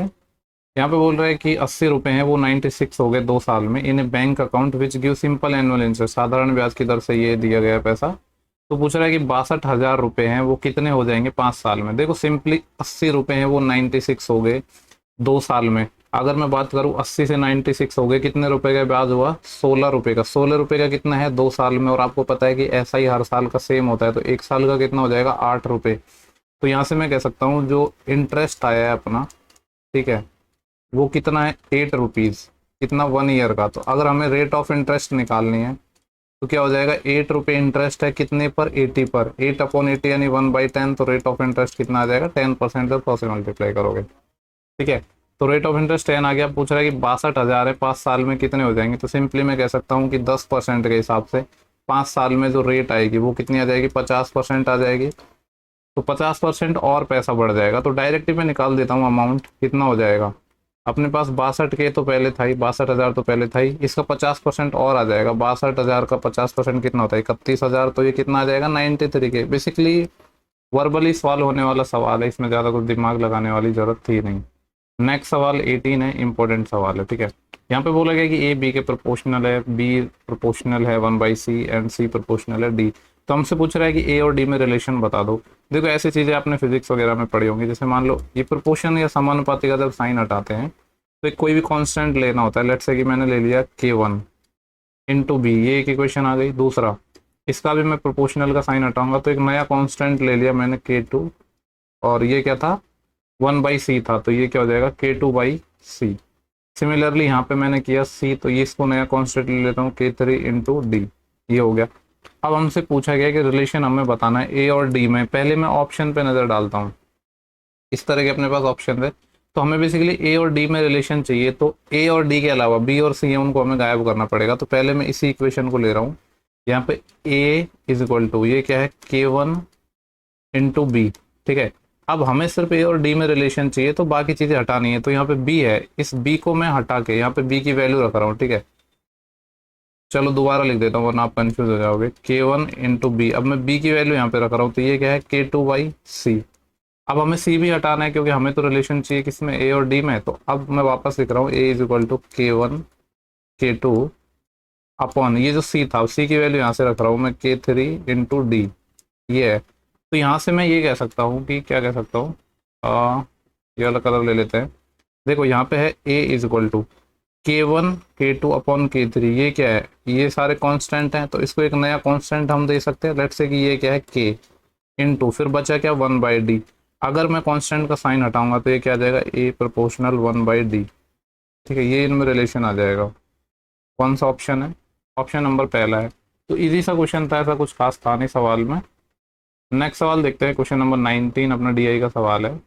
यहाँ पे सबसे पहले पढ़ते हैं, पूछा गया बोला during the period of 1989 to 94 which type of car featured a continuous increase in the production. ठीक है, 1989 से 1994 यानी यहाँ से लेकर यहाँ तक कौन सी ऐसी कार है जिसमें कंटिन्यूस इंक्रीज देखने को मिला है। तो ऐसे सवालों को वर्बली करते हैं हम। ठीक है, जैसे देखो या तो फिर आप बाई ऑप्शन भी जा सकते हो। जैसे मेरे पास 4 ऑप्शन है PQRS। ठीक है, यानी टी को तो इंक्लूड करना ही नहीं है। अब बात मैं करता हूँ पी को, तो 8 से मैं 20 पे गया, 20 से 16, यहाँ पे तो इंक्रीज हुआ लेकिन वापस क्या डिक्रीज हुआ है। तो सिंपली हम कह सकते हैं कि दिस ऑप्शन, ये ऑप्शन कंसीडर नहीं किया जाएगा। ठीक है, क्यू की बात कर रहा हूँ तो 16 से 10 डिक्रीज हो रहा है, जबकि हमें तो कंटिन्यूस इंक्रीज देखना है ना, तो ये वाला ऑप्शन भी कंसीडर नहीं किया जाएगा। आर को देखता हूँ 21 से 17, यहाँ पे भी डिक्रीज हो रहा है जबकि हमें देखना था इंक्रीज, तो ये ऑप्शन भी नहीं होगा। तो सिंपली ले दे के एक ही ऑप्शन बचा है एस। यहाँ पे आप देख भी सकते हो 4 से 6 हुआ है, इंक्रीज हुआ है, फिर 10, फिर 16, 20, 31, यानी कंटिन्यूसली इंक्रीज हुआ है, यही हमें देखना था। तो ऐसे सवालों में कुछ नहीं करना होता है। नेक्स्ट सवाल है सिंप्लीफिकेशन का, इसको सॉल्व करना है। ये क्या है 6.9 माइनस ये इसको हम बोलते हैं बार, यानी पहले बार का मतलब एक तरीके से क्या होता है, ब्रैकेट ही होता है। जैसे 4.3 में से 2 जाएगा तो कितना बचेगा, ये अपने पास 2.3, ये अपने पास बचेगा 2.3, और ये माइनस हो रहा है 5.4 में से, तो ये कितना आ जाएगा, 0.1 यहाँ से बचा और 3 यहाँ से बचा, यानी 3.1 हो जाएगा। कितना, ये पूरे की जो वैल्यू है मैं कह सकता हूँ यहाँ से लेकर यहाँ तक ये आ गया 3.1। इसको माइनस करना है 6.5 में से, तो इसको लिख देता हूँ मैं, ये आया 8.6 माइनस, ये क्या था 6.5 था, और इसमें से माइनस करना था 3.1, तो यहाँ पे कितना आ जाएगा, 5 में से 1 गया तो 4 और 6 में से 3 गया तो 3। इसको सॉल्व करना है, तो देखो ये है 6.9 माइनस 8.6 में से अगर ये गया तो कितना आएगा, 6 में से 4 गया तो 2 और 8 में से 3 गया तो 5। इसको सॉल्व कर लो, 9 में से 2 गया तो 7 और 6 में से 5 गया तो 1, तो 1.7 आ जाएगा। नेक्स्ट सवाल देखते हैं 21, थोड़ा मिनिमाइज कर लेता हूँ मैं वरना क्वेश्चन स्क्रीन पर आ नहीं पा रहा है, ठीक है, क्योंकि हिंदी भी डाली है इसलिए थोड़ा बड़ा हो गया। ओके, चोर पुलिस का अपना क्वेश्चन है, सिंपल से क्वेश्चन होते हैं ये। क्या बोला गया है कि a thief notice by policeman from distance of 300 metre, 300 metre की दूरी से एक पुलिस कर्मी ने एक चोर को देखा। इस तरीके से सिनारियो था, ठीक है। मान लो यहाँ पे था अपना चोर, थीप, ठीक है, और यहाँ पे था पुलिस। अब इनके बीच की जो दूरी थी वो थी 300 मीटर। बोला गया कि पुलिस को देखते ही चोर भागने लगा और उसका वो पीछा करने लगा। पुलिस उसका पीछा करने लगी तो चोर ने भागने स्टार्ट किया 11 किलोमीटर पर आवर की स्पीड से। पुलिस वाले इससे तेज भागेगा तो इसको पकड़ पाएगा, यानी ये भागा है 30 किलोमीटर पर आवर की स्पीड से। हमसे पूछा है कितने किलोमीटर दौड़ने के बाद पुलिसकर्मी चोर को पकड़ लेगा। After running how many kilometre will the policeman will be able to catch the thief, ठीक है। तो लेट्स से कि मान लो इस पॉइंट पर जाकर पुलिस वाले ने चोर को दबोच लिया इस पॉइंट पर, तो सबसे पहले हम निकालते हैं कि यहाँ तक जाने में इसको कितना टाइम लगा, ठीक है। तो ये वाला अगर मैं टाइम निकालूंगा तो आपको पता है टाइम क्या होता है, डिस्टेंस अपॉन स्पीड, ठीक है। अब बेसिकली जो डिफरेंस क्या है, एक तो इसमें जो कॉन्सेप्ट लगेगा वो क्या लगेगा, अपना स्पीड मतलब रिलेटिव स्पीड, ठीक है, रिलेटिव स्पीड का कॉन्सेप्ट लगेगा।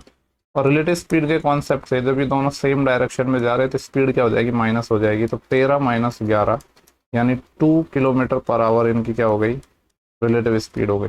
डिस्टेंस कितना था, ये 300 मीटर का गैप था, यही तो हमें कवर करना है। तो 300 मीटर, चूंकि आंसर पूरा किलोमीटर में है तो 300 मीटर है, इसको भी अगर मैं किलोमीटर में बदलूँ तो मैं कह सकता हूँ 3/10 किलोमीटर आएगा। तो इसको मैं लिख देता हूँ 3/10।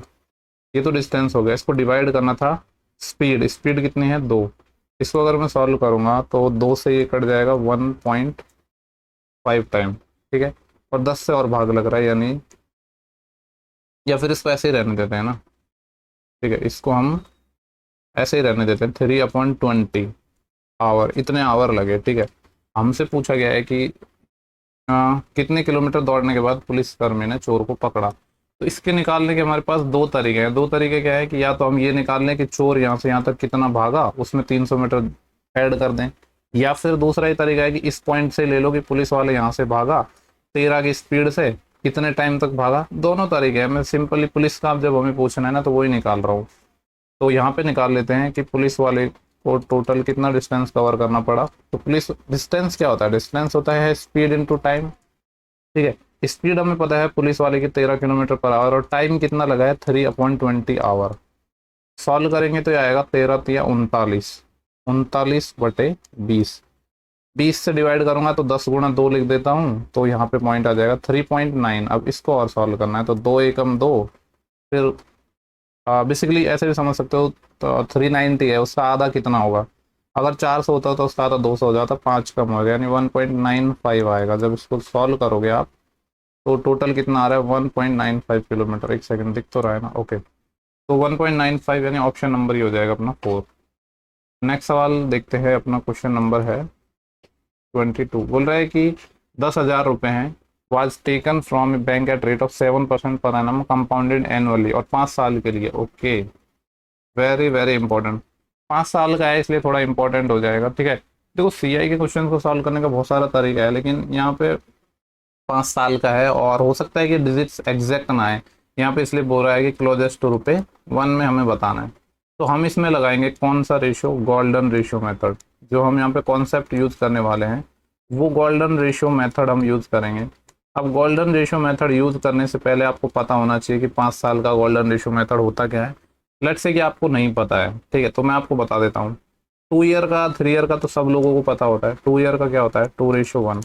आगे निकालते कैसे हैं, मान लो, वैसे तो याद होना चाहिए वर्बली, 4 साल तक तो नहीं है तो भी कोई प्रॉब्लम नहीं है। निकालते कैसे हैं, 3 साल का क्या होता है, देखो जैसे 2 साल का निकालना है ना तो स्टार्टिंग में 2 आएगा और लास्ट में 1 तो आएगा ही। अब 3 साल का निकालना है तो 3 आएगा। उसके बाद क्या करते हैं, इनको ऐड करते जाते हैं। जैसे ये 2 और 1 है, इनको जब हम ऐड करेंगे तो कितना आएगा, 3।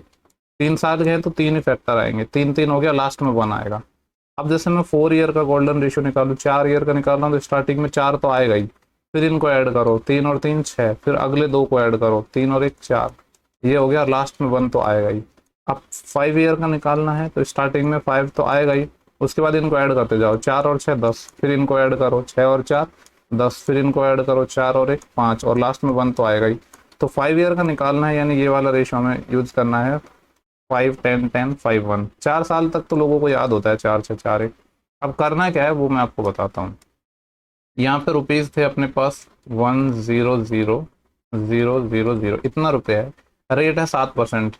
इसका मैंने निकाला 7%, ठीक है। इसका जब 7% निकालेंगे तो बेसिकली 2 जीरो कैंसिल आउट हो जाएंगे और ये कितना बचेगा, 7,000। अब क्या करना है, इस 7,000 का वापस वही 7% निकालना है।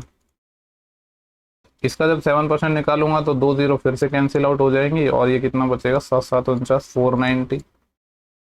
अब क्या करना है, 490 का वापस 7% निकालना है। तो डाटा पॉइंट्स में आएगा, इन्होंने नियरेस्ट लिया हुआ है ये। तो 7 का स्क्वायर है और ये 7 का क्यूब है, तो 7 का क्यूब 343 होता है, लेकिन 10 से भाग लग रहा है, यानी इतना आ जाएगा, ठीक है। इसके बाद ये 34.3, इसका वापस 7% निकालेंगे तो 7/100, तो ये कितना आ जाएगा, 7×3 = 21, 2 असेल 7 चौका 28 और 1 29, 2 असेल 7×3 = 21 और 2 23, ठीक है। 3 7 21, ओके। और यहाँ पे था, एक के बाद पॉइंट था, 2 के बाद और आ जाएगा, यानी 3 के बाद पॉइंट आएगा। ये है 1 2 3 4, एक बार और निकालना पड़ेगा, 2.391 और इसका 7% है, ठीक है। ये तो बेसिकली एक बहुत छोटी वैल्यू आएगी। तो पहले मैं ऑप्शंस को देखता हूँ। ऑप्शन में देखा जाए तो काफ़ी गैप भी है, तो पहले हम इसको अगर जरूरत पड़ेगी तो यूज करेंगे, वरना नहीं करेंगे। जैसे यहाँ पे 5 साल का निकालना है तो इसको किससे मल्टीप्लाई करेंगे, पहले वाले को 5 से, फिर इसको 10 से, फिर इसको 10 से, इसको 5 से, यहाँ पे जो भी आंसर आएगा उसको 1 से। इसको कंसीडर करें, जरूरत पड़ेगी तो कंसीडर करेंगे, वरना नहीं करेंगे, ठीक है। तो यहाँ पे अगर हम देखें तो आपको पता है कि इस थोड़ा साइड में स्क्रॉल कर लेता हूँ, 7,000 गुणा 5 तो ये कितना आ जाएगा, 35,000। 490 गुणा 10 तो ये कितना आ जाएगा, 4900। इसको 10 से मल्टीप्लाई करेंगे तो 343। इसको 5 से मल्टीप्लाई किया तो कितना आएगा, 5 एकम 5, 5 नम 45, 4 असिल और 5 तिया 15, 15 और 4 19, 1 असिल, 5 दूनी 10 और 1 11। एक के बाद सॉरी 3 के बाद पॉइंट है, यानी यहाँ पे आ जाएगा। अब देखो, अगर मैं यहाँ पे इसको बाद में देखूंगा, 35,000 तो यहाँ पे हो गया और 4900 यहाँ पे हो गया। तो अगर ये 5,000 होता तो कितना हो जाता है, 40,000। 40,000 में कितना कम है, 100 कम है, यानी ये 39,900 तो यहाँ तक हो गया। इसमें ये 343 और मैं ऐड कर दूँ तो ये आएगा 3 4 9 3 12, 1 असिल और 1 10, 1 असिल, 40,243 तो आ गया है, ठीक है। इसमें ये 11 और ऐड करेंगे तो ये कितना आ जाएगा, 40,244, 40,254। एक सेकेंड, इसको यहाँ से हटा देता हूँ। अगर मैं यहाँ तक भी ऐड कर रहा हूँ तो 40,254.955 आ रहा है। इसमें कुछ माइनर सी वैल्यू और ऐड होगी, ये 2.391 का 7%, ठीक है। तो ये देख लेते हैं कि इसके नियर बाई अप्रॉक्सीमेटली आंसर कौन सा होगा। ये नहीं हो सकता, 20,000 बहुत कम है।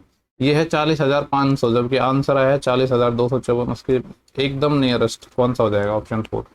देखो हमने इसमें सारी चीज़ें यूज की है, ऑप्शंस का भी यूज किया है, तो बस यही आपको करना है।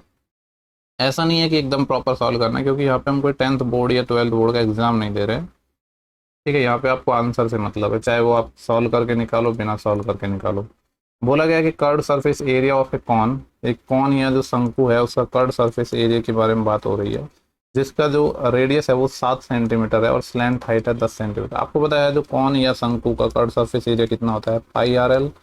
पाई की वैल्यू यूज कर लेते हैं 22/7 इंटू आर। रेडियस बोला है 7, स्लैंट हाइट भी गिवन है 10, 7 से 7 चले जाएगा, 22 दाएं के होते हैं 220। 220 centimetre square is the correct answer for this question. Next सवाल is a sector of circle has central angle of 45 degree and arc length of 22 centimetre. पूछ रहा गया है कि रेडियस बतानी है सर्कल की, ठीक है।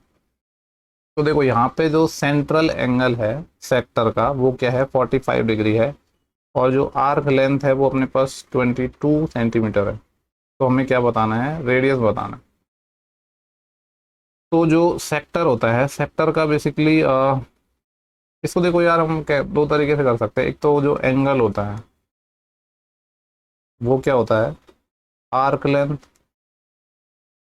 कौन बराबर चाप अपॉन त्रिज्या पड़ा होगा ना अपने, अपॉन रेडियस, ठीक है। तो जो एंगल है वो 45 डिग्री है, लेकिन डिग्री को हम रेडियन में बदलेंगे। तो आपको पता है डिग्री को रेडियन में बदलते हैं तो क्या करते हैं, पाई बाई 180 से मल्टीप्लाई करते हैं। तो पाई बाई 180 से मल्टीप्लाई करोगे 45 का ये कितना है, 4 टाइम है, तो ये बेसिकली कितना आ जाएगा, पाई बाई 4 आ जाएगा। पाई बाई 4 आ जाएगा, और पाई बाई 4 को भी क्या लिखोगे आप, 22/7। चलो लिख देता हूँ यहाँ पे, वरना आप कंफ्यूज हो जाओगे डायरेक्ट कैसे कर दिया है। एक सेकंड रुको, ठीक है। इतना आ गया, इसको लिखेंगे हम पाई बाई 4, और पाई बाई 4 को भी लिख दूंगा मैं 22/7 इंटू 1/4। ये तो हो गया एंगल। आर्क लेंथ है 22 सेंटीमीटर, अपॉन रेडियस को स्मॉल आर या कैपिटल आर मान लेता हूँ मैं।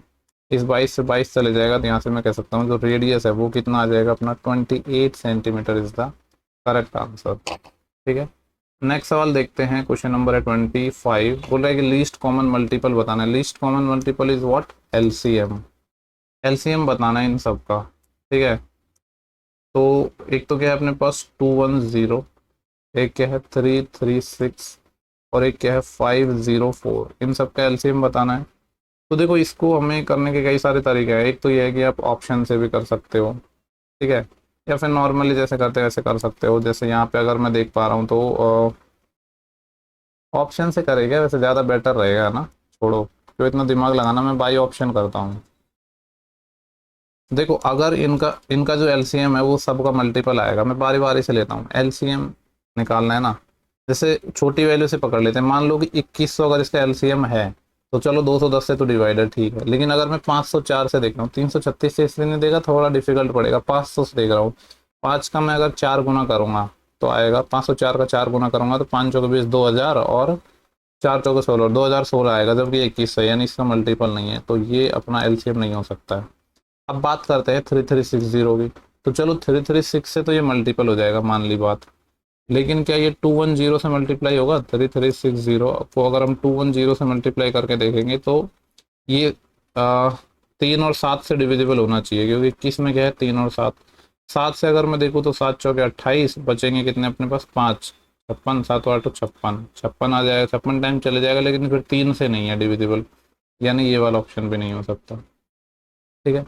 4560 से अगर मैं देखूँ तो 0 से 0 कैंसिल हो जाएगा, यानी 456 अगर मैं 21 से डिवाइड करूँ, 21 दूनी 42, फिर 3 बचेंगे 36, 21 से ही नहीं होता है, तो ये वाला भी नहीं हो सकता। देखो यार ये तो बेसिक सवाल है एलसीएम का, कैसे भी कर सकते हो आप। एलसीएम निकाल लो, बाई ऑप्शन कर लो, जैसे करना है वैसे कर लो, इसमें खास कोई समझाने वाली चीज़ें नहीं है। इसके बाद नेक्स्ट सवाल हम देखेंगे, फ्रैक्शन का एलसीएम या एचसीएफ कैसे निकालते हैं।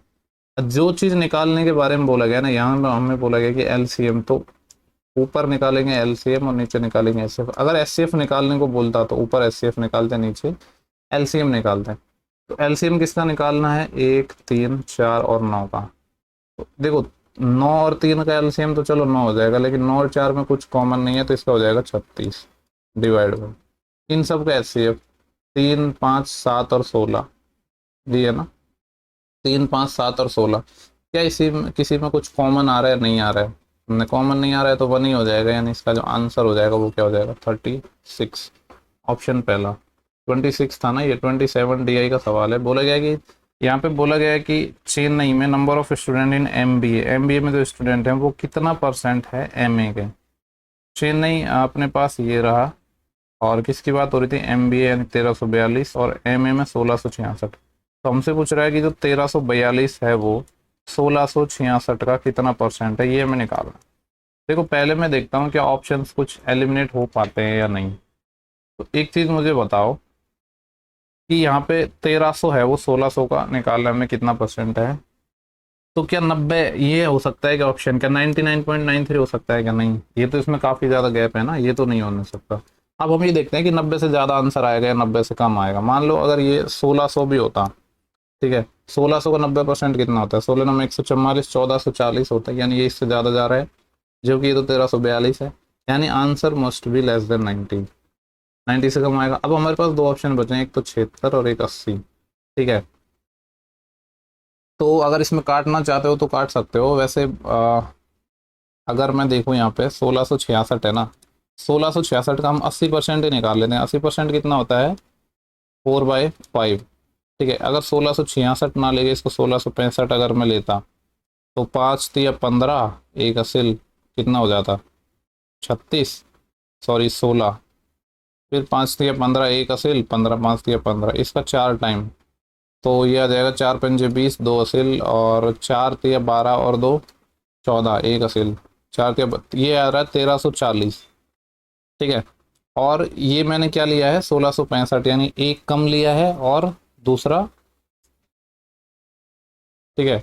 ये मतलब जब मैंने इसका 80% निकाला है तो 1342 नहीं आया, इससे थोड़ा कम आया है, ठीक है।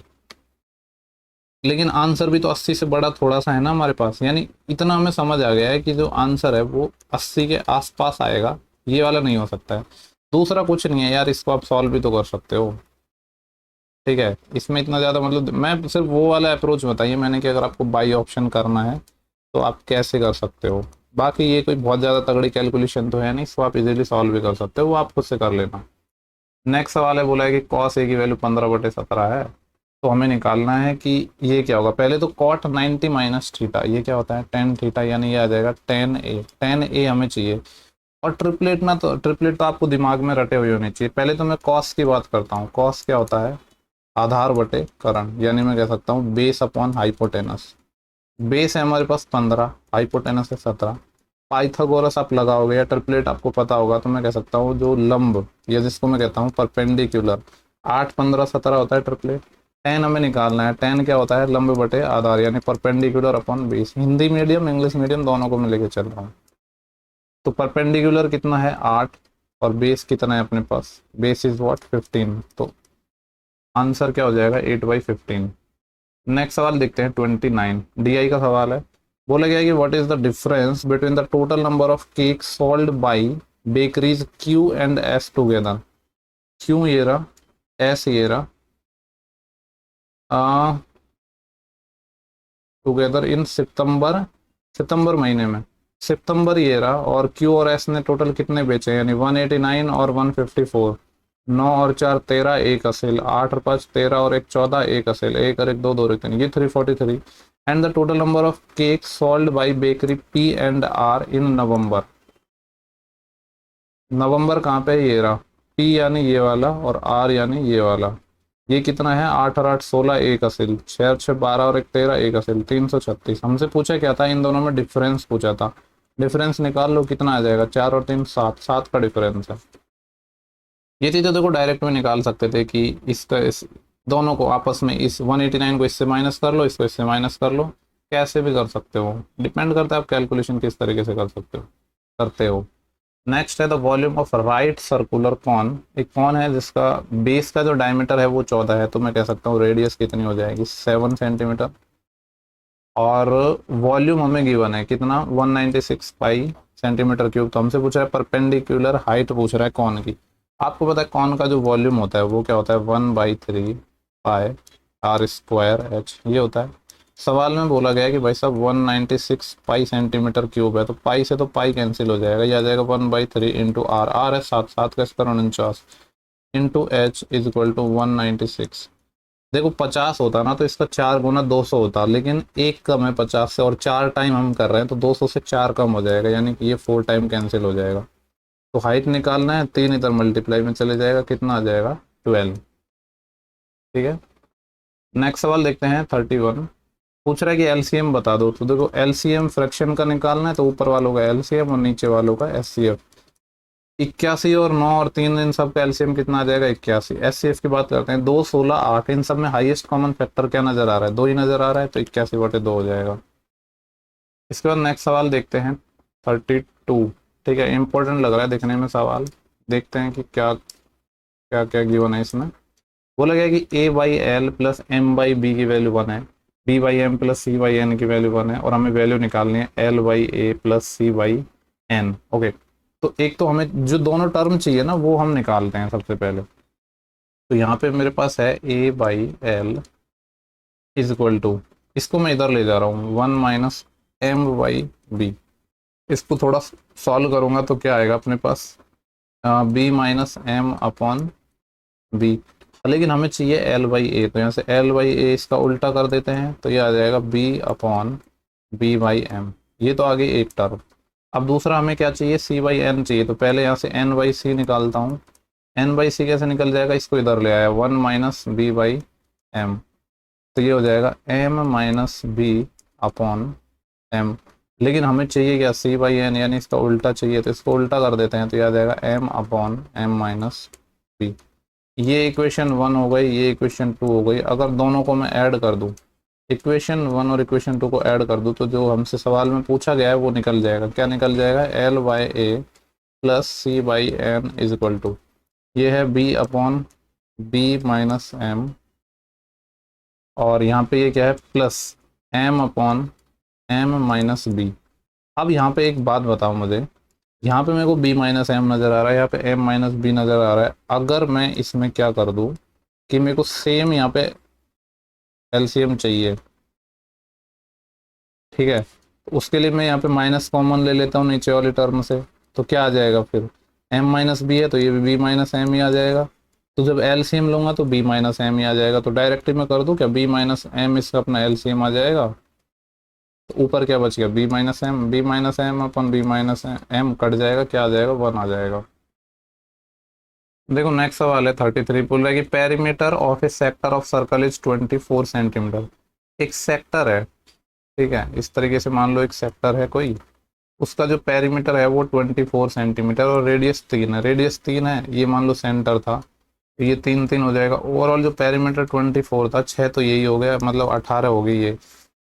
ठीक है, ये क्या है, अपने जो चाप है या आर्क लेंथ है उसकी लंबाई है। हमसे पूछ रहा है कि इसका एरिया निकालना है। एक तो तरीका होता है कि पाई आर स्क्वायर थीटा बटे 360, लेकिन सेक्टर का एरिया निकालने का दूसरा भी एक तरीका होता है।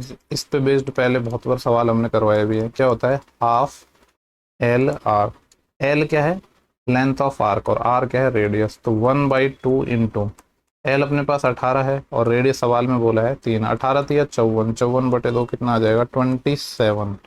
तो 27 सेंटीमीटर स्क्वायर इस सेक्टर का एरिया आ जाएगा। नेक्स्ट सवाल देखेंगे 34, बोल रहा है कि during the period of 1989 to 94 which type of car feature a continuous decrease in production. Continuous decrease देखना है, ठीक है। कौन कौन से अपने पास, एस क्यू आर और टी, यानी पी को चेक नहीं करना है, इन चारों को हमें चेक करना है। और कंटिन्यूस डिक्रीज देखना है तो ऑब्जर्वेशन से निकाल लेंगे। और कहाँ से निकालना है, 1989 से लेकर 1994 तक। क्यू को देखता हूँ, 16 से 10 हुआ, पहले घटा लेकिन फिर बढ़ा, लेकिन हमें तो कंटिन्यूस डिक्रीज चाहिए था, नहीं हो पाएगा।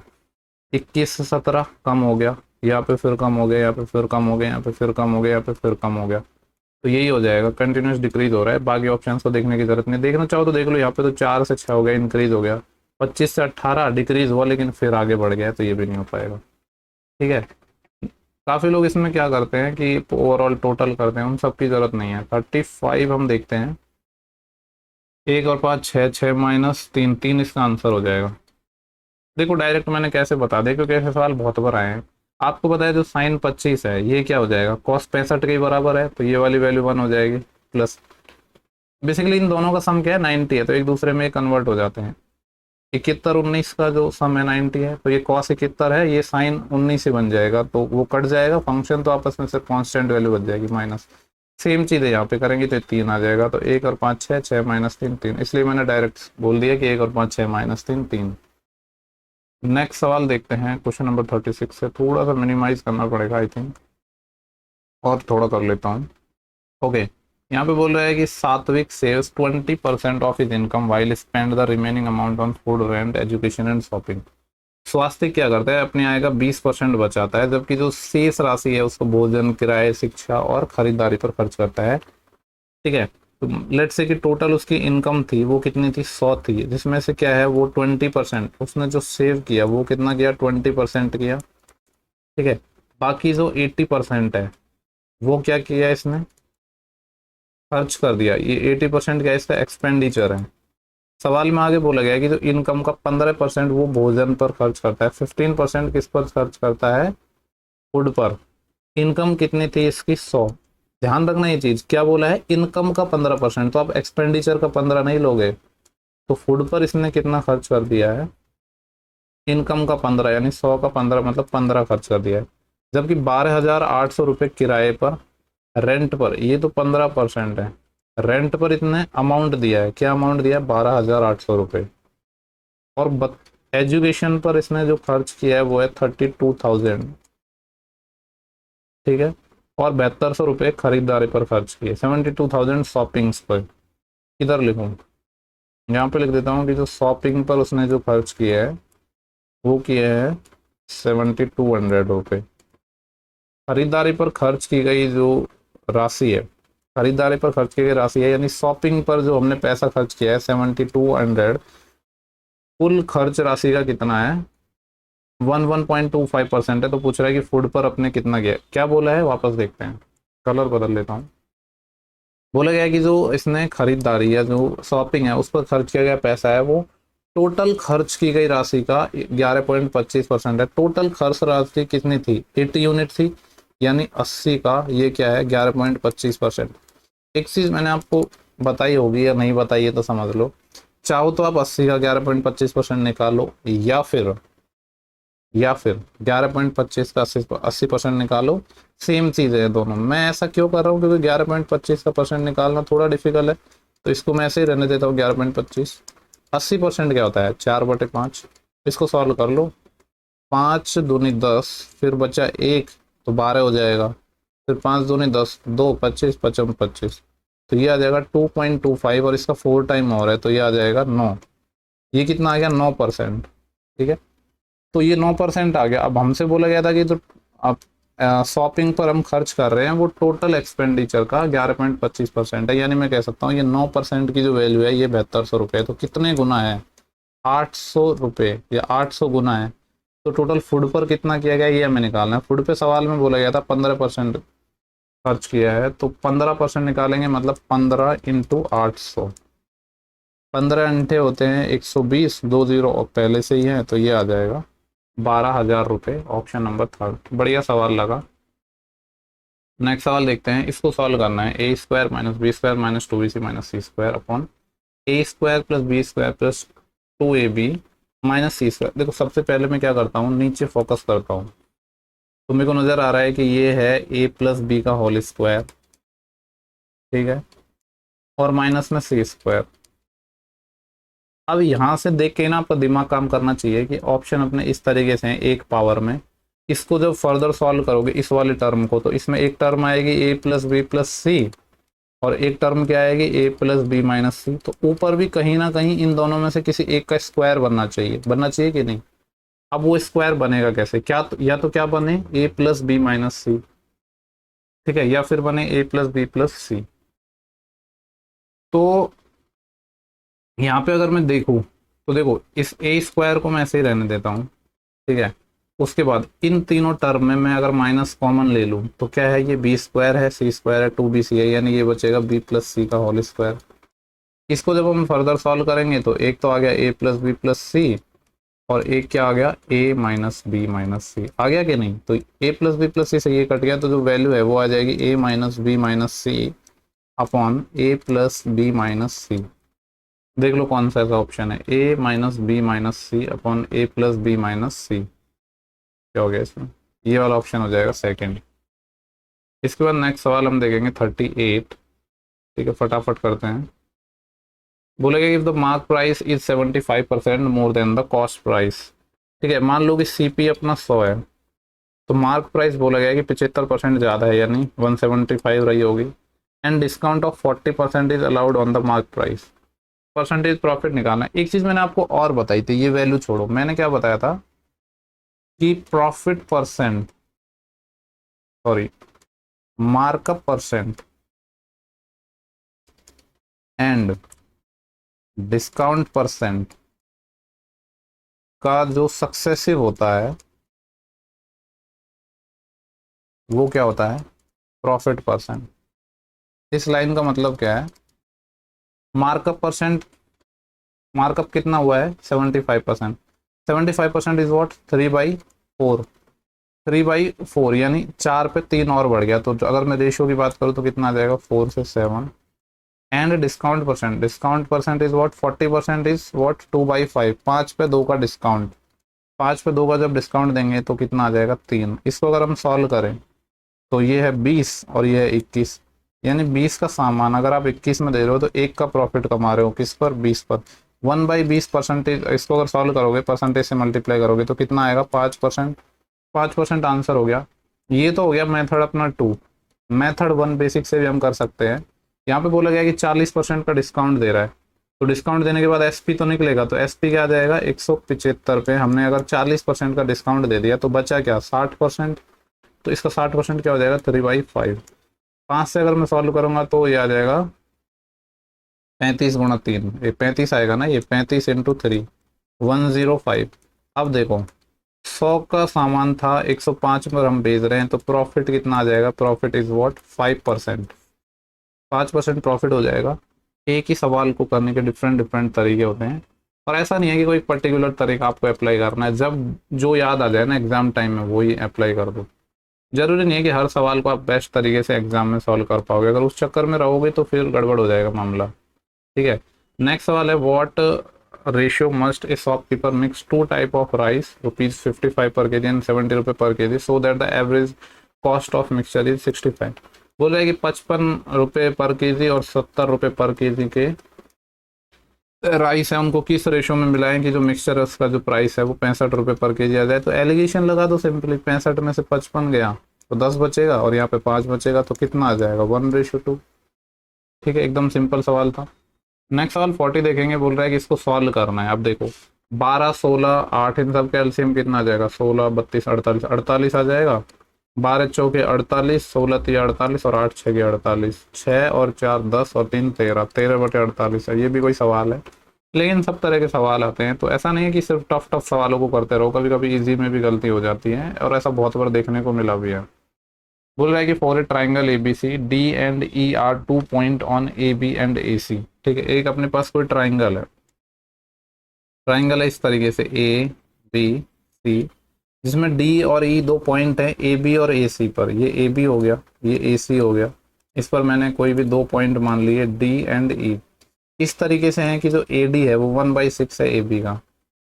ठीक है, ए डी कितना है, 1/6 है ए बी का, यानी ए डी और ए बी का रेशो 1/6 आ जाएगा। जैसे अगर ये 1 यूनिट है, या समझ लो इसको x मान लो, ठीक है, ये अगर x रेशो है तो ये कितना हो जाएगा, ए बी कंप्लीट कितना है 6, या तो अगर सिर्फ डी भी चाहिए तो ये 5x हो जाएगा।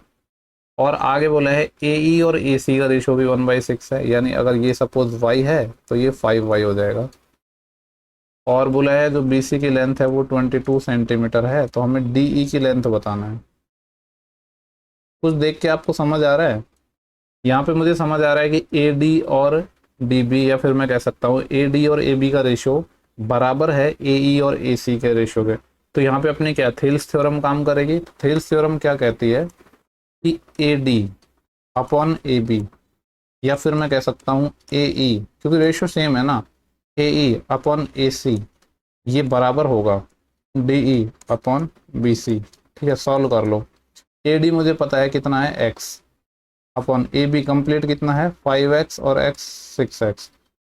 ठीक है, या मैं इसको डायरेक्ट कह सकता हूँ 1/6, ये बराबर हो जाएगा डी ई जो कि हमें फाइंड आउट करना है, अपॉन बी सी जो कि 22 है। तो हमें तो क्या चाहिए, सवाल में हमसे पूछा है डी ई निकालना है, डी निकालेंगे तो क्या आ जाएगा अपने पास, ये आ जाएगा 22/6। 22/6 का मतलब 11/3, 3 3 9, 2/3.66% होता है, जिसको अप्रोक्सीमेटली 6-7 मान सकते हो। तो ये कितना आ जाएगा 3.67 अप्रोक्सीमेटली। ठीक है, ये क्या कौन सी थ्योरम लगाई है ना, बाय थेल्स थ्योरम। ठीक है, नेक्स्ट सवाल देखते हैं 42। ओके, थोड़ा सा मिनिमाइज कर लेता हूँ, रेस का सवाल है आई थिंक। ओके, यहाँ पे बोला गया है कि जो रीमा है वो रेखा से 5/4 गुना तेज दौड़ती है। अपने पास एक तो कौन है, रीमा है, और एक कौन है, रेखा है। क्या बोला गया है कि रीमा रेखा से 5/4 गुना तेज दौड़ती है। देखो एक तो ना ये क्या होता है, जैसे इस टाइप के सवालों में ना लैंग्वेज का इशू होता है। अगर यहाँ पे हम ये कह रहे हैं ना कि 5/4 टाइम्स फास्टर, ठीक है, 4/5 टाइम फास्टर, तो इसको हम फास्ट करके नहीं लेते हैं। कहने का मतलब ये है कि जैसे यहाँ पे बोल रहा है कि रीमा रेखा से इतने गुने तेज दौड़ती है। लेट्स से कि रेखा की मैंने स्पीड मान ली कितनी, 4, ठीक है, तो रीमा की फिर होनी कितनी चाहिए, रेखा की अगर मैंने 4 मानी है तो रीमा है वो रेखा से 5/4 टाइम ज़्यादा, यानी इसका 4 टाइम ज़्यादा मतलब कितना आएगा, 5। 5 तो ये आया है, ये कितना है 5, तो इससे 5 ज़्यादा होना चाहिए, यानी ये 9 होना चाहिए। लेकिन सवालों में ऐसा नहीं होता है, मैंने जितना देखा है ये 5/4 ही आएगा। ठीक है, ये एक्स्ट्रा नहीं लेते हैं इसको ऐड हम। ये जब पता चलेगा जब हम दोनों सॉल्व करेंगे, क्योंकि ऐसे बहुत सारे सवाल देखे हैं। आगे क्या बोला है, वैसे तो टेक्निकली ये लैंग्वेज गलत है। इसे देखते हुए रीमा एक मैत्रीपूर्ण रेस प्रतियोगिता में रेखा को 50 मीटर की बढ़त देती है। अगर ये तेज दौड़ती है तो क्या करती है, यहाँ पे अपने रीमा है, ठीक है, इस पॉइंट पर रेखा है, और ये इसको 50 मीटर की बढ़त देती है। यानी जो रेखा है वो इस पॉइंट से स्टार्ट करेगी, जबकि रेखा रीमा इसी पॉइंट पर रहेगी जो कि इससे 50 मीटर पीछे है।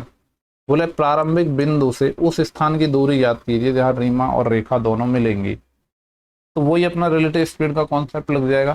ठीक है, लेट्स से कि मान लो वही चोर पुलिस वाला क्वेश्चन बन गया ना, कि इस पॉइंट पर मिलेंगी तो यहाँ से यहाँ तक का पहले मैं टाइम निकाल लेता हूँ। यहाँ पे डिस्टेंस क्या हो जाएगी 50, सेम डायरेक्शन में जा रहे हैं तो रिलेटिव स्पीड लग जाएगी। तो ये कितना आ जाएगा 5 और 4, तो रिलेटिव स्पीड कितनी आ जाएगी अपने पास 1। ये सारा जो डेटा है ये मीटर पर सेकेंड में हम मान के चल रहे हैं, क्योंकि डिस्टेंस अपने मीटर में है। तो इसको 50 सेकेंड लगे यहाँ तक पहुँचने में। तो हमसे पूछ रहा है कि प्रारंभिक बिंदु से उस स्थान की दूरी निकालनी है जहाँ ये दोनों मिलेंगी। तो इस पॉइंट से ये निकाल लेते हैं कि हम इस पॉइंट तक रीमा को जाने में जितनी दूरी रीमा ने कवर की है वही अपने पास ओवरऑल डिस्टेंस हो जाएगी। तो रीमा की डिस्टेंस कैसे निकालते हैं, स्पीड इंटू टाइम। रीमा की स्पीड थी 5 इंटू टाइम कितना लगा 50 सेकेंड, तो 5 5 25, यानी कितना आ जाएगा 250 मीटर। एक चीज़ का यहाँ पे ध्यान रखना है, एसएससी में आज तक ऐसे सवाल पूछे गए हैं तो ये चीज़ मैंने देखा, ये 5/4 गुना फास्टर का मतलब तो एक्चुअली में होना चाहिए था कि ये 4 से चल रहा है तो 5 टाइम ज़्यादा यानी ये 9 से चलना चाहिए, जबकि ऐसा नहीं देखा गया है। अब ये जब आप सॉल्व किए होंगे आपने बहुत सारे सवाल, तो उससे ये आइडिया लगता है इस चीज़ का। ठीक है, स्टार्टिंग में मैं भी सोचता था कि जो चीज़ें वैसे ही करनी होती है, लेकिन फिर धीरे धीरे पता चलता है कि यार नहीं, एक्चुअली में उस टाइप से सवाल कभी पूछे ही नहीं गया है। ठीक है, तो कुछ एक्सेप्शंस भी होते हैं, एग्जाम जिसको सही मानता है वही हमें मानना होता है। नेक्स्ट सवाल हम देखेंगे यहाँ पे। तो बोला गया कि the average percentage of marks obtain bye all student in Hindi. ये देखो मार्क्स हैं, यहाँ पे अगर आप देखोगे तो यहाँ पे लिखा गया है कि जो टेबल है वो शो करती है marks obtain bye 4 student in 4 subject. तो हिंदी में हमें निकालना है ना the average percentage marks obtain bye all student in Hindi. Hindi में टोटल कितने मार्क्स मिले हैं, 8 और 8 16, 16 और 14 कितने हो जाएंगे अपने पास 300 और 10 और 310 मार्क्स मिले हैं। एक पेपर हिंदी का 100 मार्क्स का था, टोटल 4 हो जाएंगे, यानी 400 मार्क्स में से इतने मिले हैं। मल्टीप्लाई बाई 100, तो इस जीरो से या 20 से चले जाएगा, 20 पंजे 100 और 20 दूनी 40, 31 पंजे होते हैं 155, 155 का आधा। ठीक है, 150 का आधा 75 होता है, और 5 का आधा 2.5 और, यानी 75 और 2 77% आ जाएगा। तो ऑप्शन 4 आ जाएगा। देखो नेक्स्ट सवाल है 44, बोला है कॉट थीटा की वैल्यू 4/3 है और थीटा है वो अपने पास 0 से π/2 यानी फर्स्ट क्वाड्रेंट में। ठीक है, पाई मतलब 180 होता है, बटे 2 यानी 90 डिग्री। तो कॉट थीटा tan होता है, क्या होता है लंब बटे आधार, तो ये हो जाएगा आधार बटे लंब, यानी बेस अपॉन परपेंडिकुलर। ये 4 है और ये 3 है, तो यहाँ से मैं कह सकता हूँ हाइपोटेनस, या जिसको हम लंब कहते हैं, सॉरी कर्ण कहते हैं। 3 4 5 का ट्रिपलेट हो जाएगा, यानी 5 हो जाएगा।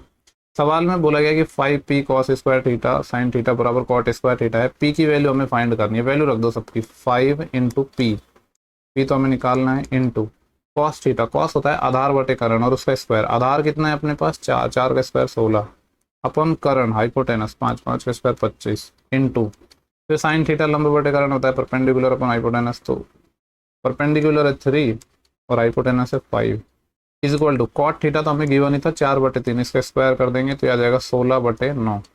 सॉल्व करने की कोशिश करते हैं, 16 से 16 कैंसिल आउट हो जाएगा, इस 5 से ये 5 कैंसिल आउट हो जाएगा। हमें पी की वैल्यू फाइंड करनी है, ठीक है। तो ओ ठीक है, यहाँ पे 3 देखो, ये सारी चीज़ तो इधर मल्टीप्लाई में चली जाएंगी, तो नीचे तो 25 है और इधर ये 3 डिवाइड में आ जाएगा तो 27, तो 25/27 यानी ये वाला ऑप्शन हो जाएगा अपना 44। नेक्स्ट क्वेश्चन देखते हैं, क्वेश्चन नंबर 45 है। यहाँ पे बोला गया है कि ट्रेन ए है जिसको 15 सेकेंड लगते हैं ट्रेन बी को क्रॉस करने में, जिसकी लेंथ है 300 metre, moving in the opposite direction. देखो बेसिकली हमारे पास दो ट्रेन है, एक ट्रेन ए है एक ट्रेन बी है। जो इन्फॉर्मेशन दी है उसे हम लिख लेते हैं। बोला गया कि ट्रेन ए है जिसको 15 सेकंड लगते हैं ट्रेन बी को क्रॉस करने में, और जो बी की लेंथ है वो 300 मीटर है, तो जो लंबाई है वो क्या है 300 metre. Moving in the opposite direction at speed of 36 kilometre per hour, opposite direction में मूव कर रही है और जो बी है उसकी स्पीड क्या है 36 किलोमीटर पर आवर। लेकिन देखो जो फाइनल आंसर हमसे पूछा गया है ना वो मीटर्स में है, तो हम इसको मीटर पर सेकंड में भी कन्वर्ट कर सकते हैं। तो कैसे करेंगे, 5/18 करके, तो 18 दूनी 36 और 2 पंजे 10 यानी 10 मीटर पर सेकेंड आ जाएगा स्पीड। एक दूसरी कंडीशन है फर्दर, ट्रेन ए रिक्वायर 30 सेकेंड, 30 सेकेंड लगते हैं 500 मीटर लॉन्ग स्टेशनरी ट्रेन को कवर करने में, जो कि क्या है सी है। तो हमसे पूछा गया है कि find the length in metre of train A, train A की लंबाई हमें निकालनी है, सी की हमें गिवन है 500 मीटर, ठीक है। तो यहाँ पे मैं कलर बदल लेता हूँ। बेसिकली दो इक्वेशन अपने पास बनेंगे, उनको हमें सॉल्व करना पड़ेगा। लेट्स से कि जो इसकी जो स्पीड है वो मैं मान लेता हूँ x मीटर पर सेकेंड, ठीक है, और जो इसकी लेंथ है, ठीक है, वो मैं मान लेता हूँ कि y है। तो अकॉर्डिंग टू फर्स्ट कंडीशन यहाँ पे बोला गया कि 15 सेकेंड लगते हैं ट्रेन बी को क्रॉस करने में जिसकी लेंथ है 300 मीटर। आपको पता है कि ट्रेन या तो सेम डायरेक्शन में चले या अपोजिट डायरेक्शन में चले, डिस्टेंस या जो ट्रेन की लंबाई है वो ऑलवेज ऐड होती है। तो ट्रेन ए है उसकी लेंथ है y और ट्रेन बी है उसकी लेंथ है 300 मीटर। मैं निकाल रहा हूँ डिस्टेंस बराबर स्पीड इनटू टाइम, ठीक है। तो ये हो गया, ये तो हो गया डिस्टेंस। स्पीड की अगर मैं बात कर रहा हूँ, जब पहले कंडीशन में बोला गया कि अपोजिट डायरेक्शंस में मूव कर रहे हैं और अपोजिट डायरेक्शन में अगर मूव कर रहे हैं तो स्पीड क्या हो जाएंगी, ऐड हो जाएंगी। पहले की स्पीड x है, ठीक है, दूसरे की स्पीड कितनी है, सॉरी मीटर पर सेकेंड में लेना है ना 10, और जो टाइम लगा है, टाइम बोला है कितना लगा है 15 सेकेंड, तो ये 15। एक इक्वेशन तो यहाँ से बनेगी।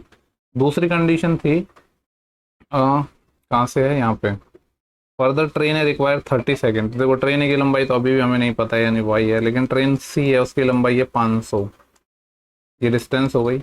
स्पीड की अगर हम बात करते हैं तो train require 30 second to cross a 500 metre long stationary train C. Okay, देखो यहाँ पे स्टेशनरी ट्रेन सी की बात कर रहा है, यानी मैं ये कह सकता हूँ कि जो ट्रेन सी है ना वो मतलब एक ऐसी ट्रेन है जो एक जगह पर खड़ी है, यानी मूविंग नहीं है। मूविंग नहीं है तो इसकी स्पीड को हम काउंट नहीं करेंगे, यानी इसमें स्पीड का कोई रोल नहीं होगा, ठीक है। तो यहाँ पे स्पीड सिर्फ किसकी काउंट होगी, ए की, तो ए की स्पीड है एक्स इंटू जो टाइम लग रहा है दैट इज 30 सेकेंड। ओके, तो यहाँ से अपन थोड़ा सा और इसको सॉल्व करते हैं, तो ये आएगा y + 300 इज इक्वल टू, ये इसको मल्टीप्लाई करूंगा तो ये आएगा 15x और 15 था 150। तो यहाँ से एक इक्वेशन आ गई क्या, 15x, y को मैं इधर ला रहा हूँ 300 - 150 इज इक्वल टू 150। एक इक्वेशन तो अपने पास ये बन गई। दूसरी यहाँ से बनेगी क्या, 30x और y को मैं इधर ले आऊँगा -y इज इक्वल टू 500। समझ रहे हो ना आप, ये जो स्टेशनरी ट्रेन वाला है, यानी अगर, क्योंकि देखो आप सिंपली खुद सोचो कि दो ट्रेन अपने पास ऑलरेडी थी, तीसरी ट्रेन सी आ गई और हमें यहाँ पे इसकी भी अगर स्पीड नहीं गिवन, तो दो इक्वेशन से तीन तीन वेरिएबल कैसे निकल पाएंगे, ठीक है। तो ये मतलब एक ट्रेन ऐसी है जो कि अपनी यहाँ पे एक जगह खड़ी हुई है, ठीक है। तो यहाँ से ये दूसरी इक्वेशन आ गई। इनको सॉल्व करके हमें बेसिकली हमें फाइंड क्या करना है, लेंथ फाइंड करनी है ट्रेन ए की, और ट्रेन ए की जो लेंथ है दैट इज वाई हमें निकालना है, यानी एक्स हमें नहीं चाहिए।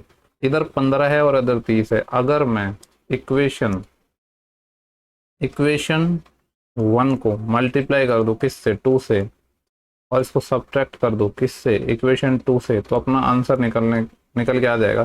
देखो 15 को मैं जब 2 से मल्टीप्लाई करूंगा तो ये आ जाएगा 30x माइनस 2 से मल्टीप्लाई किया तो 2y। ये मैं सिर्फ लेफ्ट हैंड साइड को कर रहा हूँ, इसमें से माइनस करेंगे हम 30x और ये माइनस होगा तो ये प्लस हो जाएगा y। इक्वल टू, यहाँ पे क्या है अपना 2 से मल्टीप्लाई किया है हमने इसको, तो ये आ जाएगा 300 और माइनस का 500। थोड़ा सॉल्व करते हैं तो ये वाली चीज़ तो कैंसिल आउट हो जाएगी, माइनस का 2y और प्लस का y, माइनस का y बचेगा, ठीक है। और इधर भी क्या है 300 माइनस 500 माइनस का 200 माइनस y बराबर माइनस 200, तो y की वैल्यू कितनी आ जाएगी 200 मीटर। सवाल में यही हमसे पूछा गया था कि जो ट्रेन ए है उसकी लेंथ बता दो, ठीक है, ठीक सवाल था, बढ़िया लगा। नेक्स्ट सवाल देखते हैं 46। क्या बोला गया कि if the difference between the selling price of an article at a profit of 10% and 7% is ₹6। मान लो कि कोई एक अपने पास प्रोडक्ट था जिसका जो कॉस्ट प्राइस था वो 100 रुपये था। अब बोल रहा है हमें डिफरेंस गिवन है, जब उसको हम 10% प्रॉफिट पर बेच रहे हैं, यानी एक बार तो 110 में बेचा होगा, एक बार 7% प्रॉफिट में बेचा होगा, यानी 107 में बेचा होगा। इन दोनों का डिफरेंस दैट इज 3 यूनिट, इसकी वैल्यू सवाल में बोला है कि 6 रुपये है, तो कॉस्ट प्राइस बता दो। तो एक यूनिट की वैल्यू कितनी आ जाएगी 2 रुपये। कॉस्ट प्राइस निकालनी है, 2 से मल्टीप्लाई कर दो तो कितना आ जाएगा 200 रुपीज़, ठीक है। सिंपल सा क्वेश्चन था। नेक्स्ट सवाल देखेंगे 47। ओके, डीआई का क्वेश्चन है। पूछा गया है कि if 850 billion were spent in year 2019 for interest on डेब्ट एंड मिलिट्री। देखो मिलिट्री का ये वाला है जो कि 62% है, और इंटरेस्ट ऑन डेब्ट ये है 6%।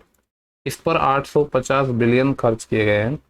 तो हमसे पूछ रहा है what would have been the total expenditure for the year. तो ओवरऑल एक्सपेंडिचर कितना होगा, यानी 100% हमसे पूछा गया। सवाल में हमें 62 और 6 68 68% है, इसकी वैल्यू गिवन है कितना 850, ठीक है ना। 62 ये दिया था ना, इंटरेस्ट ऑन डेब्ट एंड मिलिट्री। ओके, तो 68% की वैल्यू ये है, और हमें जो वैल्यू चाहिए वो 100 की चाहिए। तो 17 चौके 68 और 17 पंजे 85। सॉल्व करूंगा तो ये 2 टाइम जाएगा और ये 25 टाइम जाएगा, तो एक यूनिट की वैल्यू आ गई 25/2, लेकिन हमें वैल्यू चाहिए 100 की। 2 से जाएगा 50 टाइम और 25 पंजे 125, तो कितना आ जाएगा 1250 बिलियन। बिलियन में था ना ये आंसर, ठीक है। तो 1250 आ जाएगा। 3 क्वेश्चन और बचे हैं। बोला गया कि John can do a piece of work alone in 20 days while Ravi can do the same piece of work in 28 days. 28 और 20 का अगर एलसीएम में बात करूँ तो 28 पंजे 140 होते हैं, यानी 7 टाइम चले जाएगा ये, और ये 5 टाइम। बोल रहे in how many days can the do complete the same work together. दोनों साथ मिलकर करते हैं तो काम कितने दिन में हो जाएगा। 140 काम है, 7 और 5 12 के हिसाब से करेंगे। 2 से अगर मैं काट लूँ तो ये 70, और 2 से अगर मैं इसको सॉल्व करूँगा तो ये 4 से ही कट जाएगा ना। ये तो 4 तिया 12, और यह जाएगा 4 तिया 12, फिर यहाँ से अपना 2 कह दे, 4 पंजे 20, 35/3, तो 3 से जाएगा तो 11 तिया 33, फिर 2 बचेंगे, तो 11 2/3 आ जाएगा। ऑप्शन 3 है। नेक्स्ट सवाल देखते हैं। बोल रहे हैं कि कुरियर शॉप है, ठीक है, कुरियर शॉप है जिसके the weight of 8 parcel were found this this this this this. 8 parcel हैं जिनके वेट ये सब हैं, और हमसे पूछ रहा है कि एवरेज वेट बताना है। देखो कितना इजी क्वेश्चन है। यहाँ पे क्या करना है, एवरेज निकालना है, यानी सबको जोड़ के डिवाइड कर दोगे आप 8 से, तो आपका आंसर आ जाएगा, ठीक है। ये आप खुद कर लेना, सिंपल सा सवाल है। एक यूनिट में चाहो तो ग्राम को किलोग्राम में कन्वर्ट कर लेना, वो आपकी मर्जी, जैसे करना है वैसे कर लेना, ठीक। चलो मैं बता ही देता हूँ, छोड़ो यार। 1.5 kg तो ये है अपने पास, ठीक है। फिर कितना है 1.25 kg। ये पहले काम कर रहा हूँ मैं, पूरी पूरी वैल्यू ले लेता हूँ, ठीक है। 1 किलो यहाँ से, 1 यहाँ से, 2 2 और 1 3, ठीक है, 3 किलो ही आया ऐसे। तो इसके बाद 0.5 यहाँ से है और 0.25 यहाँ से है, तो 0.75 हो गया। 0.75 और 0.35 कितना हो जाएगा 1.1 kg, और इसमें हम जोड़ रहे हैं 750, और 1.1 kg है, मैं कह सकता हूँ 1100 ग्राम हो गया। इसमें 750 और जोड़ रहा हूँ, यानी मैं कह सकता हूँ 1850 ग्राम हो गया। इसमें कितना जोड़ूंगा 5 और 4 9 9 और 7 16, 1.6 यानी 1600, तो ये, और एक 950 और बच गया 950। एक दूसरा तरीका था कि इसमें हम डेविएशन भी लगा सकते थे। काफ़ी सारे तरीके हैं। 5 और 5 10, 1 असेल 1 और 8 9 9 और 6 ये 9 और 9 18 और 6 24, 2 असेल 4 44 और आ जाएगा ये। तो ये कितना हो जाएगा अपने पास 44, और ये कितना 3 7400, इतना ग्राम हो गया। टोटल ये वैल्यूज कितनी है 8 है, सवाल में बोला गया है।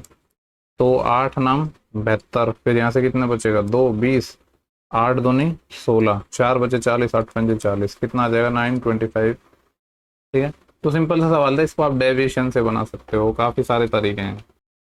देखो लास्ट सवाल है, हमसे पूछा क्या गया है पहले वो देखते हैं। बोल रहा है कि the number of student enrol in painting classes. Painting classes कौन सा होगा? ये कुकिंग का है, ये ड्रामा का है, स्टिचिंग का है, पेंटिंग का ये जो 15% है। ठीक है, पूछ रहा है कि number of student enrol in painting classes is approximately what percentage of those enrolled in singing classes. Singing classes में उसका लगभग ये कितना परसेंट है? सिंगिंग क्लासेज में कौन सा आएगा? ये वाला 18। पूछ रहा है 15 है, वो 18 का कितना परसेंट है? 3 से काटेंगे, 3 पंजे 15 और 3 छः की 18, ये आ गया। अब देखो 1 और मल्टीप्लाई बाय 100 करेंगे तो 1/6, 83 1/3 होता है 5/6।